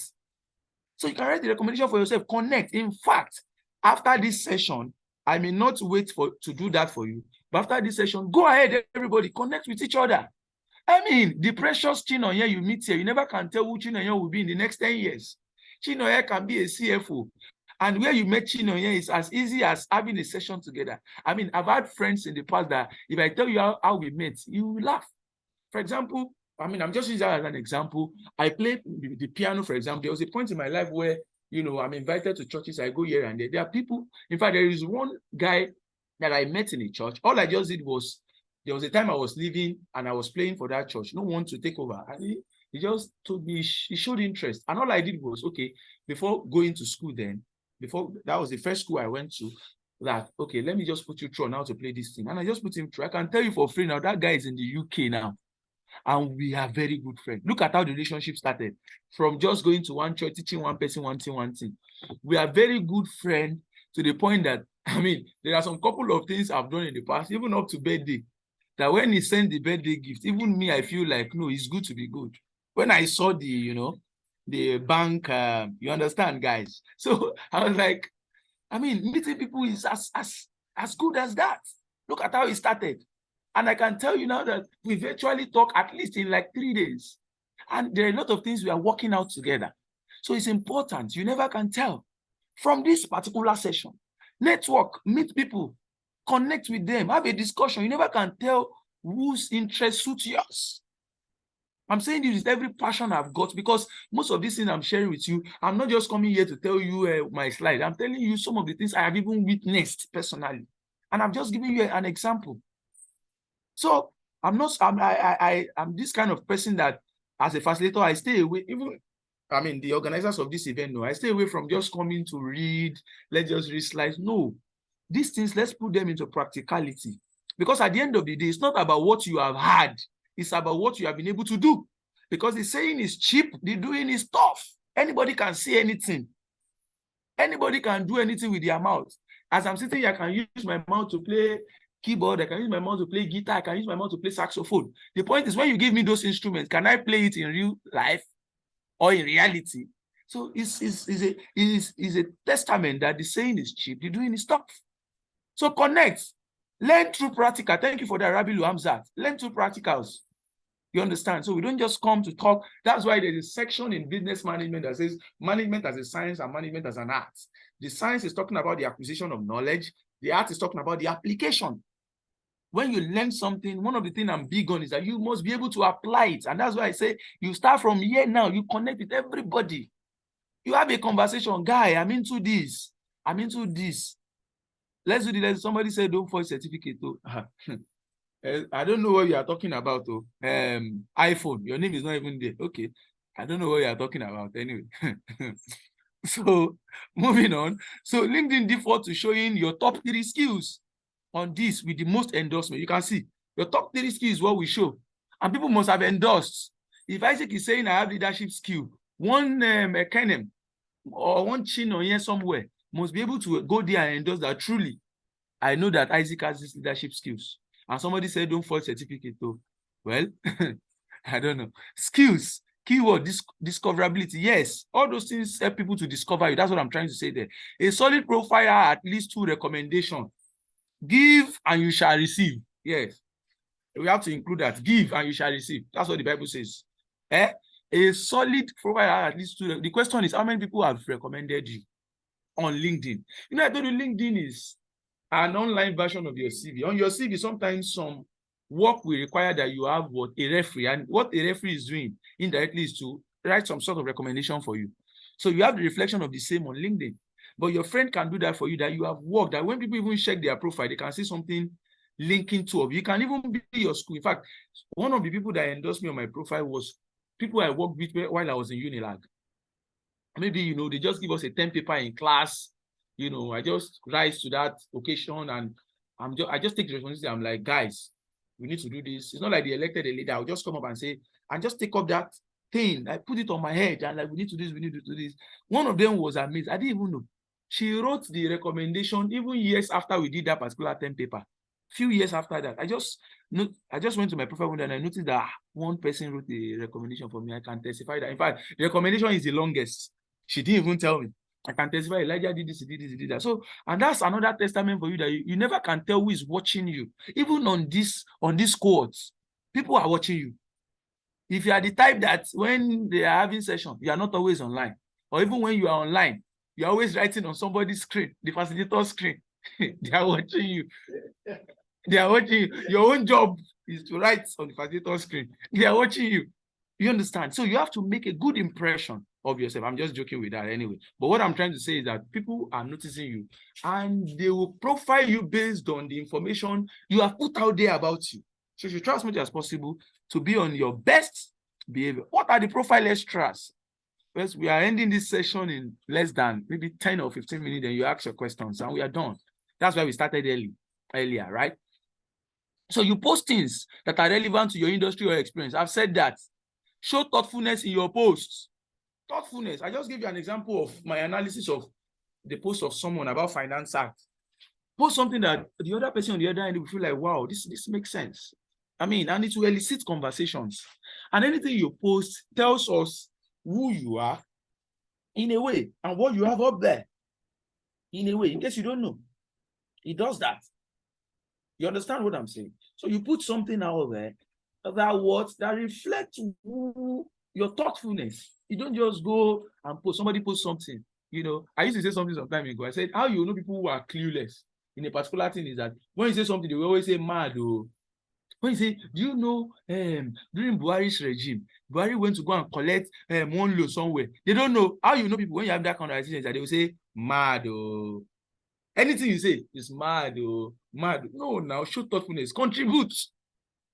That's why somebody will come and tell you, our president is late. There was a time they were saying Buhari was late. They will come and tell you, say, this is another way they don't say mad, they will say, really?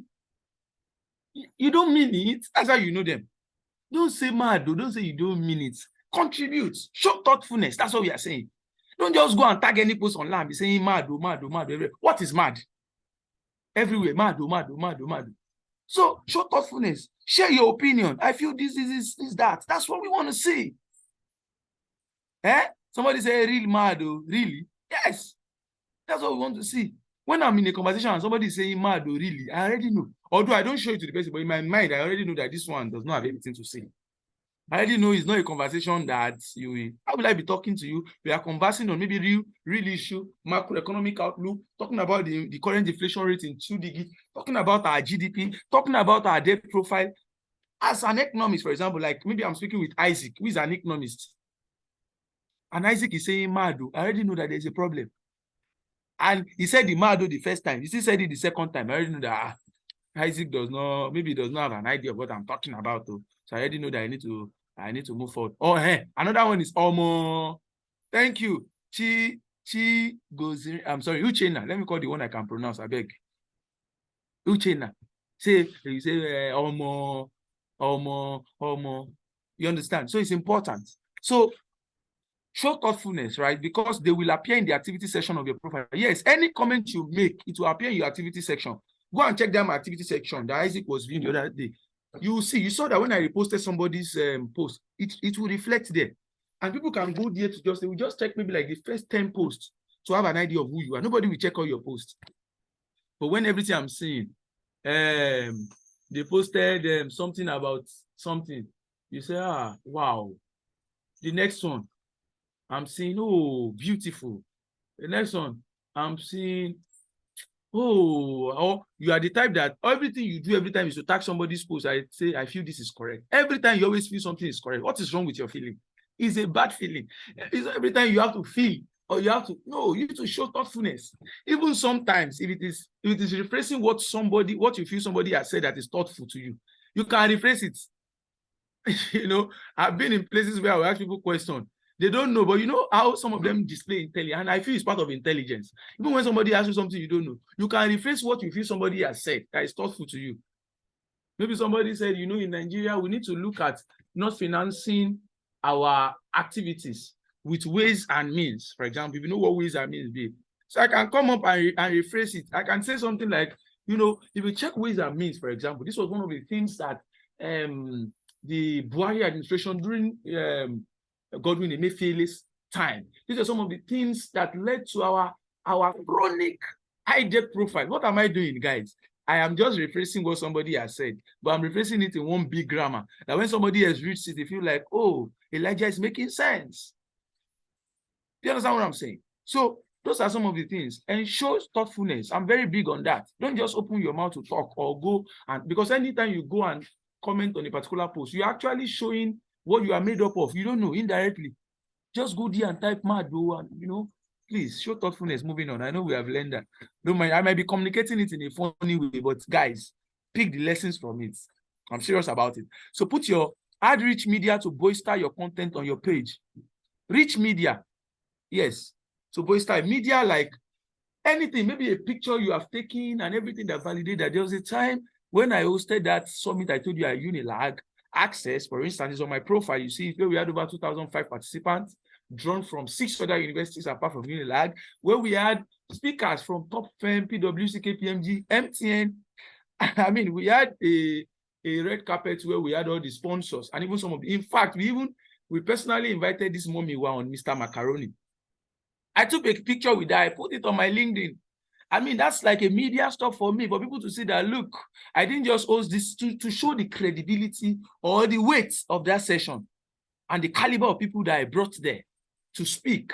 to people. So add media, add the media sort of give you like evidence so that you're not just explaining, I LinkedIn community, I hosted the summit where we have 2005. I didn't just do that. In fact, I also uploaded an area view of the participants in the hall when the hall was boozing.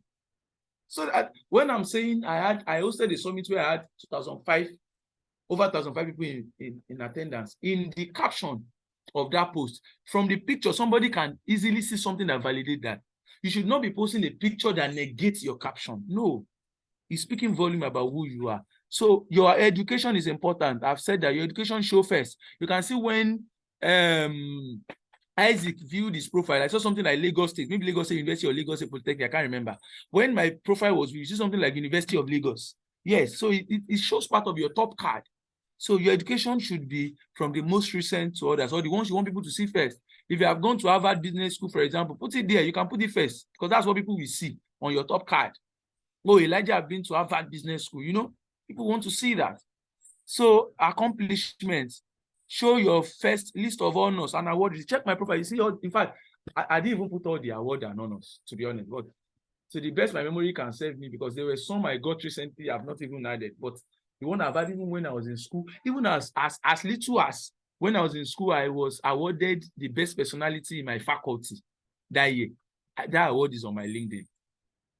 Because for people to have voted in the faculty to say Elijah Folabio for this year is the best personality, it shows that in a way there's an evidence. People relate with you and they can give an evidence of your personality. In fact, there was a time too I got the most influential while on campus. I added it there. I have all these awards physically and I added it there on my LinkedIn. When I got a scholarship with NNPC CEPLAT, my undergraduate scholarship, I was an awardee. Check my LinkedIn profile, is there. So you put all those things there. Don't say they are too little. As little as they are, put it there. You don't know what somebody will see, and that was what will resonate with the person. In fact, there was a time I got a job that I later left this year. That the man, I went for the interview, and the man was only interested in the fact that I had worked in ARM, and he also worked in ARM. That was what made him pick interest in my CV, beyond the first class, beyond every other thing. He just picked the interest. I was like, you worked in ARM? Yes, I was in ARM. And before you know it, our interview, that's what diverted everything we discussed. See, I wish this was an interview seminar. See, you can divert the interview. You can snatch the interview away from your interviewer if you know the nooks and crannies of doing that. How to do that? You can snatch it. I did one too recently. What we were discussing about was my project in school. For my project in school, the man said, your project is around intellectual capital, financial performance, and value of listed firm in Nigeria. I didn't even know the man was interviewing me then. He was in the UK. That's a fintech I'm working presently. The man was like, for like 15 minutes, you won't believe that was what we're discussing. The man was not arguing with me. No, you cannot say anything. And research is about arguing. I had to now educate the man. It's not about saying, no, this person is a CEO, you should know more than you. No, we learn every day. I had to educate the man to say, look, that's why research is interesting. I'm telling you what I find for my research. You can come up tomorrow and have a counter research and say, no, I don't think it's like this. And if you check, you will know that through your research design. What is your sample like? Because what your sample is will determine what your conclusion will be and your area of study. And the man was like, wow, you know what the statement the man made? The man said, even if not for anything, I'm interested in this, your project. And I can see that you did this project yourself. And because of that, you have this job. Do you know at the point they even gave me an offer that I was not fine with. I'm like, I can't do this. I rejected it. They have to review the offer. Somebody was telling me now that the CEO said, is that guy we want? Why? In fact, even after I joined, after some time, anytime I have the meeting with the CEO, he will remind me that anytime I remember this, your project. In fact, he said it, I think, last week when we had the meeting, because the meeting is once in a while. Anytime I remember that your project, Elijah, I'm always laughing. So you can show what gave him an impression about me. Just the discussion of my project topic on my CV, because it was on my CV. I included it because it's something I'm passionate about and I can talk about anywhere. Why would you want someone in your firm? It's not because of anything, it's because of their intellectual capital, what they have, their intellect. That's what we mean. What they have, right? And that was it. So that's why I used to tell people from experience that, see, you can snatch the interview away from the hands of the interviewer. That at the end of the day, it will look like you are the one interviewing the interviewer. Let me not go there. So what I'm saying is that every accomplishment, you put it on your profile. so that you can have it can make a good impression about you. Then the new button at the top profile, you see they allow you add section for things like looking for job opportunity. I've said that before, volunteer experience. And also if you are volunteer too, you can always include that on your CV. For example, if you're applying for international offers, they are interested in volunteer. They are big on volunteering. How have you impacted your society in your own little way? They are interested in all those things, right? So the next thing I will talk about is engaging on LinkedIn. Yes, strengthen your reach by increasing your network. I've said that. Increase your network. Talk with people. I've said that earlier on. Try as much as possible to what? To increase your network. It's important. Look at people who suit your network. I mean, there was a time I got an advert about a particular internship while I was in school that I got, and I got it from just LinkedIn. Because I look for people that resonate with my interests. Companies, I follow them, like ARM, I follow them. Goldman Sachs, I follow them. And people that also work there, I send them a connection request. They accepted. So in that way, when you are doing those kind of things, when you have posts from those places, LinkedIn automatically have a way of, what's the word? LinkedIn automatically have a way of bringing them. You know, anytime they share anything, you can see them, right? So those are some of the things, the conversation that you should be having, right? It's important. So the next thing is, you know, join groups. Yeah, join groups. I can overemphasize that. Join communities, join groups. Then share status updates. Yes, if there are updates, share. Yes, if there are updates, share with people, right? Oh, if there is a job update you come across, don't be selfish. Share it. Because you don't know who you will help or who will get that job that will come back to you and say, you don't know what you have done for me. That thing you shared that day was what made me got a job. In fact, I could remember someone now, Choma, that we went to Unilag together. Till today, we are still very, very much close. And what brought us very much close is there was a time I was applying for a particular thing. She was also applying. What pained me is that she didn't later get that job. And me that she invited, she was always notifying me. Hey, they've sent this email. Oh, they said we should do this. Oh, I got it. Until today, that particular thing, in a way, made me always, I hold that lady in the high esteem just because of that. Who is that? Mute yourself. Do you want to talk?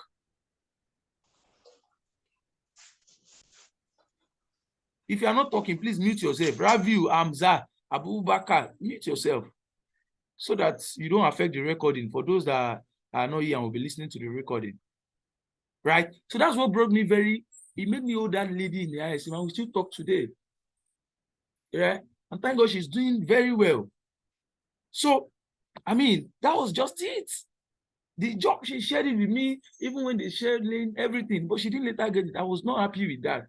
But it showed how selfless, and in a way, it kind of tell me the kind of person she is. And that's what people want to work with beyond your CV. They want to see in action all these things. So it's important. Share updates. Oh. Don't just keep updates to yourself. Share what? Updates. Say in the comment section so I'll be sure you are following me. Share updates. Oh. Let somebody put that in the comment section. Everybody to be sure you are following me. Ensure you share update. Oh. Hey, praise. Thank you. Share update. Oh. Christina, yes, share update. So you are listening now. We are talking to everybody. If you see anything, share anything you know Emmanuel is interested in. That's why I say you need to connect first, because you need to know yourself before you know what you guys are interested in, what your interests are. So share update. Don't keep it to yourself. Oh. They know they employ only one person. Oh. Share update. So it's important. Thank you for that, guys. I just want to be sure you're following me. So another thing is commit at least 15 minutes to link to checking LinkedIn per day. Some of you don't even check your LinkedIn because the opportunity are flying around. Don't be part of those kind of people. When opportunity fly, you don't even know. When they tell you don't know there is one opportunity now that MasterCard is giving out for people who wants to join them in 2024 January. You say, really? This is going back to what I've said earlier on. The person say, really? Mado, me, you don't know. Don't be part of that kind of people. Updates are being shared on LinkedIn every day to help yourself at least dedicate little time. I remember when we were taking employability session, we used to say something that it is a job to look for a job. That's what I used to tell them. What did I say, everybody? It is a job. Oh, this is not a physical class. Sorry. You can put it in the chat box. I will know you are following me. It is a job to look for a job. I need somebody to type that in the chat box. You need to resonate with some of these snippet or synopsis. It is a job to look for a job. I will explain what I mean by that. Thank you, Alima. It is a job to look for a job. Now, to find a job, let me assume you are looking for a job. It's a job on its own.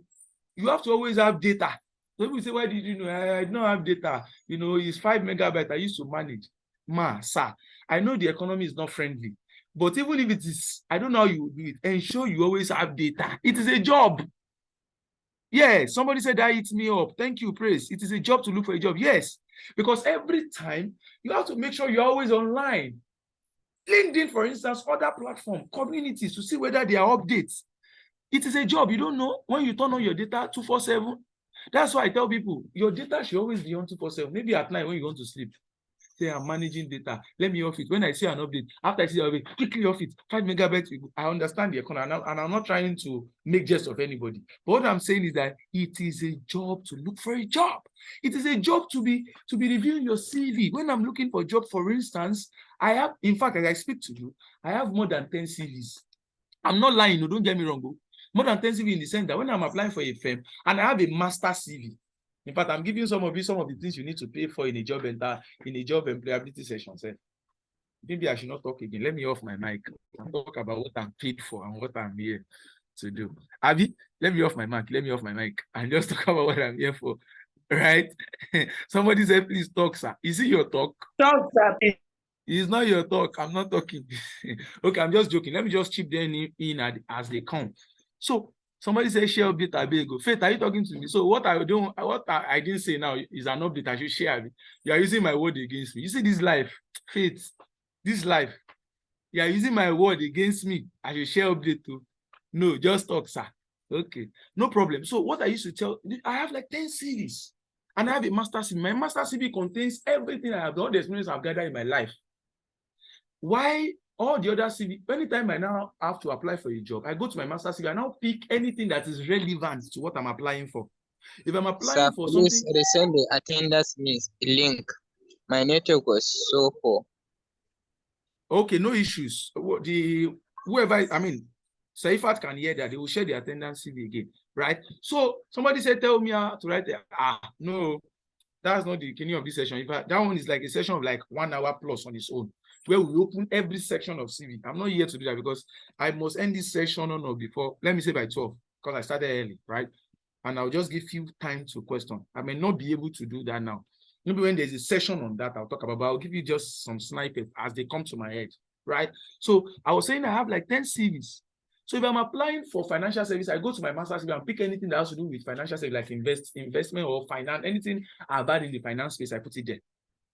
If I'm applying for anything that has to do with facilitating session, I'll go there and pick where I facilitated session, I put it there. Because people want to see work experience that are relevant to the job you're applying for. For instance, put yourself in the employer shoe. I cannot employ one Abdullah to be a project manager. If I look through his CV, I can't find anything related to project management that he has done. It shows that he wants to come and use my business as a university to come and learn what project management is about. I will not take someone like Abdullah. When I know I have somebody like Rabilu, please, so don't take it personal. It's just an example. I'm just going to cite an example. When I have somebody like Rabilu, right, who has done project management in like 4 firms, if you are the one, put yourself in the employer, who will you choose? Who will you want to give a slot? Who will you want to have a conversation with as interview? You want to go for Rabilu now? Because you know Rabilu does not just have the theoretical knowledge, he has a practical knowledge, right? So that's just the way it is. So you not put, and for you to be considered, they look at your experience, they see that it relates to what you're applying for. That's why some of you don't get invited for interview. It starts from the way your CV is structured. You're applying for a teaching job. You are putting that you have worked as a cashier in one restaurant. It's good. It's a nice whatever. But how is it relating to teaching in class? How do you need that to teach the student? Right? So you don't need to do that. If you ask me now, maybe I want to apply for a teaching job, I have a rich background in teaching that I can put there. I mean, tutorials in Lagos that I've taught. That when I begin to mention their name, you can go there, they know me. Right? You know, secondary school that I have opportunity to teach at a point, and even as we speak now, as a part-time, I teach tutors. Because teaching in a way is part of me. Sometimes weekend, I have like 2 tutorials like that. Weekend, I just go there, teach the students A-level, advanced financial accounting, taxation. I just teach go because it's part of me. And in a way, too, it's a passive income. You understand? So what I'm saying is that, you can have more than one CV. One CV for a job. But why I say it is a job to look for a job is that some of us, we are lazy. The same CV you send for teaching job, the same CV you send for project management, same CV you send for which other job have you seen? Mention those jobs you have seen. You want to get the job. If you are the one too, just call yourself. Do you think that will be possible? No, it's not. So your CV has to be such that is tailored to what you are. So I don't know how I got into that talking about that CV. I'm saying that it is a job to look for a job. So it's part of the job. You know what it is? There was a time I wanted to apply for one offer. I was reviewing my CV for like 1 week. Because one thing I see, because it's an international offer and I had to do that. Because one time I noticed that anytime you open something to review, you always find something you did not see yesterday. Maybe when you check yesterday, you always find something today that you did not see as at yesterday. So I always want to keep check. And then check. Somebody say I'm checking table. Yes, let's shake that table. If the leg of the table, if we destroy the table, let's destroy it so that we can have another table that has a strong leg and not a table built on one leg that is shaking. That's me. There has to be a paradigm shift anytime you attend a session. At the end of the day, you must take a look at yourself and feel like, oh, this is one of the things I pick and I can apply. Not that after 1 hour I've spoken or after 2 hours, I don't explain. After a few years or after a few months, I check, no evidence. No, I don't want to explain. I want to make sure there is evidence. So it is a job to look for a job.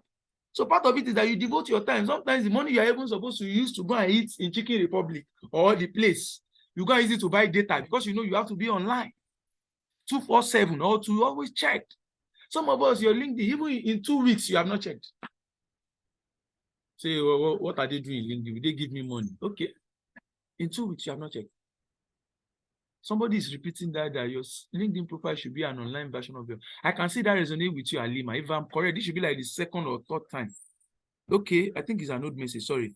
Somebody said evidence good day by God's grace and with this. Yes, that's what I mean. Exactly. That's what I mean. I'm just trying to let you know that it's a practical thing. I don't just want to talk theories. That's why I relate it to even me, my personal experience and some other things I have access to, some other information I'm privy to. So you commit at least 5 days. So it's a job to look for a job. Be thoughtful and share your expertise. Yes, share your expertise. Anything you have done, share it. Don't be shy. I've said that earlier, so I'll not waste time. Let me go to the last slide. We are done. Yes, I think I'm even done. Yes, be thoughtful and share your expertise. Share your expertise down there and let everybody know what you are made up of. So thank you very much, guys, for listening to me. I will just give you like maybe a few minutes.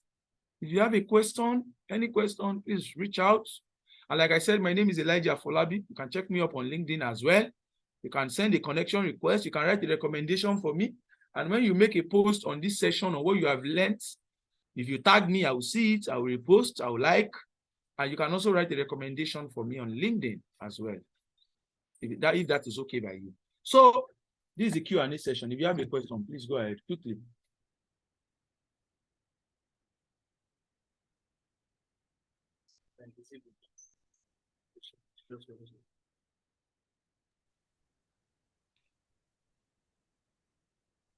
Okay, I want to assume there is no question. I'm not hearing anything. If you have a question, or a question on the chat box earlier.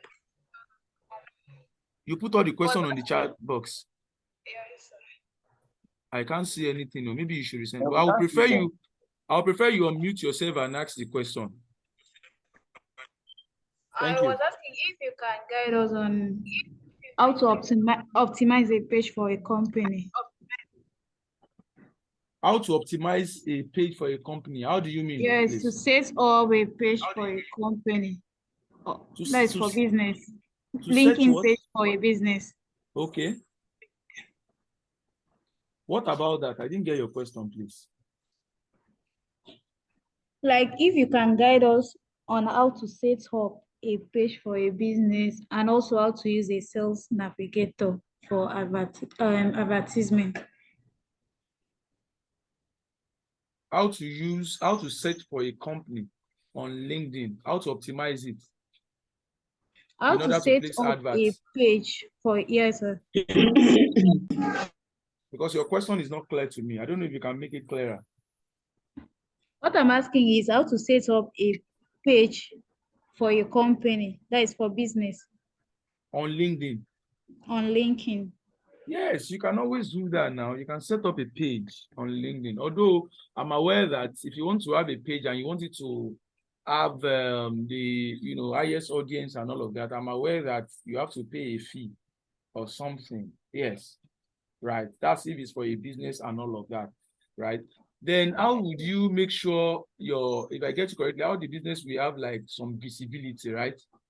That's what you mean by adverts. Yes, sir. Like using a sales navigator to target potential customers. Using a sales navigator to target your potential customer. Well, I wouldn't know if you're talking about how to use that. I wouldn't know how that works, but what I know for sure is that anytime you make a post, you can easily get your target audience by using the hashtag. And I explained that during this session. I don't know if you had that. Yes, sir. Yes, you did. Okay, you're not online at that time. No, I had it. So that's one thing I know very sure that gives your posts a massive impression. And I know that LinkedIn too has some sort of like how would I put it now? Like a way in which you can post. Maybe let me use the word I don't know the right word to use for this, but what I'm trying to say is a way that they can actually help you push an advert, right? Can actually help you push an advert that you have a good number of people to see. There's a name they call it on YouTube. You know, you can do it on YouTube, for example, and on Instagram, where you can pay for a particular thing. You can pay for your ad to be sent to a particular target audience. Paid advert, yes. So something like that. Yes, somebody raised. I hope that answers your question. Sir, how can I monetize? Yeah, okay, thank you. Yes, sir. Please go ahead, Abdullah. Abdullah, you have the floor. Now? You have the floor. Please ask your question. Sir, I just want to ask about Instagram monetization. Instagram monetization. Well, for Instagram monetization, the only thing I know about that is that when you want to monetize your Instagram, the first thing you need to do at first is to have a good online presence, have a good followership, right? I have a friend, for example, we finished in Unilag together. He started while he was in Unilag. He had a massive online presence. And I can tell you today, you can check him up on Instagram. He was my very good friend in school. He's popular now. Like he make adverts for brands. Like what do you call this DSTV channel? Like this music channel now. What do you call them? I've forgotten their names. You know those popular music channels. He made that. In fact, he's an ambassador for Rights. So when Rights was pushing Sosa across Nigeria and in Unilag, he was one of their PR agents because he has a massive online presence and he has a way of creating content around what that company wants to advertise. So I think the first thing, I'm speaking now from his own, because I know him very well, he's my good friend. Now, the first thing I think you need to do is to have a good online presence. That was the first thing he did. He had a good online presence. And from there, he started showing interest, like he can, do PR for businesses, even when you have little things like maybe a friend in class has a business and he wants to publicize, he publicized. And he started from even sharing things that can engage people. You can check him up on Instagram because it's from Ijebu. He started sharing something like Gary Ijebu, things like that can, they can throw people up on Instagram. And they started getting used to his page. And before you know it, since if he posted normal thing and he's getting views in millions, and before then, he started pitching himself to companies. And I can tell you now, he's a PR agent for more than the one I know of. I don't know the one he has even gotten recently that probably I don't know of. The one I know of is a PR for more than like 10 notable companies. Right, for example, they are producing Sosa, Right Sausage, that's what we know as Gala, Biggie is produced by Right. He advertised for them. And all this music station and even Showmax sometimes when they have something to show on Showmax, he puts it on his page and he's paid for it. So I think you start with building a good online presence, engaging your audience so that they can engage with whatever thing you post. Then from there, you can start pitching yourself to companies and you make money from adverts. And I'm sure that even when you post something and people have more followership in a way, I don't know about Instagram, but I know YouTube pays you for your number of views. I don't know if Instagram does that. So that's that. Somebody said the way you mentioned in Ilago is make me proud to be an Akokite. Oh, Bamigbola, you're an Akokite. That's great. But don't let's bring greatest Akokite spirit here, so they don't say we are biased. I beg. Oh yeah. Any other question, guys, as we end this session, please? Any other question? Sir. Yes. Yes, sir. Please go ahead. You have the floor. I think we'll take Thank you very much, sir. Thank you for Yes. the session. Sir, Yes. mine is just more or less like I need an advice. What actually happened to me was that I heard about LinkedIn when I was in my master's, when I was enrolling for my master's program. Before then, I was a scientist. That is, my background is in science. Then I had an opportunity to be a PA to a president of an association. So because of my job, I had to just leave that academic side for a moment. But I discovered that using the online platform to project our works will help his office. Then to business side, having to do one or two things. So because I left the academics sector for a while, that LinkedIn, I stopped, following LinkedIn, whatever. So now coming to this program, enrolling in this program and listening to you, I felt probably I made a mistake because I should just have been uploading or updating it, even though it was not consistent with what I started with. I know you understand very, very well. I just want you to give me an advice around my current situation. Thank you, sir. All right, Chris. I mean, that's a nice question, and I totally understand. Like you had noted, I understand what you're saying, right? So, I mean, you work in companies where at times you have to use your page to push what they do. Yes, it's part of what you have signed for. Yeah, so I can perfectly relate with that. Now, having said that, if you had left there for some time and you're not up to date and all of that, I mean, now is not a bad time to start all over again. I mean, just pick it up from where you stopped, update your profile now to show. In fact, even being a peer, I mean, a personal assistant or a spokesperson, like you said, or special advisor to the president of an association is even a boost to your profile as we speak.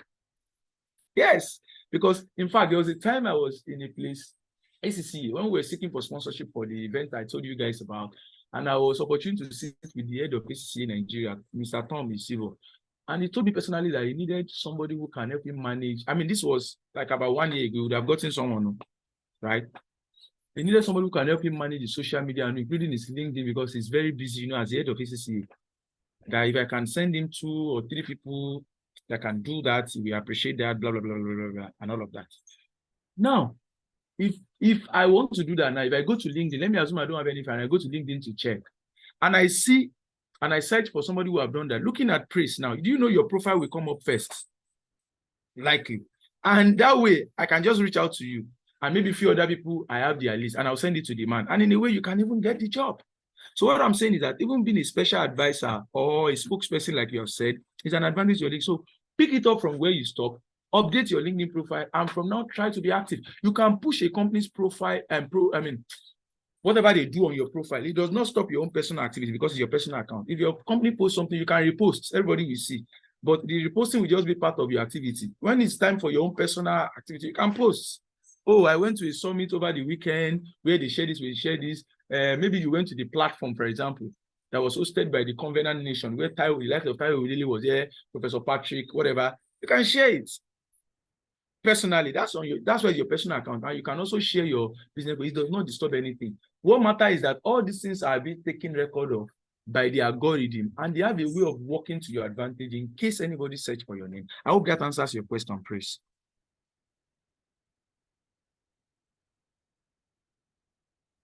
Chris, I hope that answers your question. Yes, sir. Yes, sir. I've put a message in the chat box already. Thank you very much, sir. All right. So just look, you can pick it up. I mean, Yes, I think that is all we have for now. No other question, if I'm correct. Yes. Hello, sir. Who is that? Oh, somebody else. Oh, yeah, yeah. Please ask. I Yes, don't want us like to exceed this, but someone like me, I want to monetize my Instagram account. I went through all the processes, the requirement. Although the requirement I have already read the requirement, but up to now they haven't accepted my monetize. Though when I posted a reel or a video, I can get a like 200,000 likes or some views, maybe even reach 800 views. But up to now, they haven't accepted my monetize. okay, if that is the situation, then all you just need to do, right? All you need to do is to reach out to Meta. You have to still reach out to them because they are the one that knows what to do and to make sure that you are able to, maybe something is wrong somewhere, right? Send them a mail. If there is any office around you, or just send them a mail, get a contact. If possible, go on LinkedIn. You see somebody working in their customer support team. Just search what's the name of the company again? Just search Meta, customer support team, Meta. Someone working in customer support team Meta on LinkedIn. You see somebody working there. You can send them a DM on LinkedIn and tell them that you have been trying to reach out. Send the evidence to him, to the person, that you have been trying to reach out to them. This, that. You want to monetize this, and you met all the criteria. The person will be able to advise you on what to do moving forward. You understand? When you are reaching to companies and they are not responding, go on LinkedIn and you see somebody that works there in that unit. On their profile, you see it there. I'm not saying you have to be checking one profile after the other. Once you search what I said on LinkedIn, someone working, maybe just with maybe client support team or customer support team, Meta, or customer support team Instagram. You see somebody working there presently. LinkedIn will bring it for you automatically. That's the algorithm. Then you reach out. So they will be the one that will be able to address that. Maybe something is just wrong somewhere. That's why you're not getting anything. But once everything is settled, of course, I know people will make money from those things and you'll be fine. I hope that answers your question.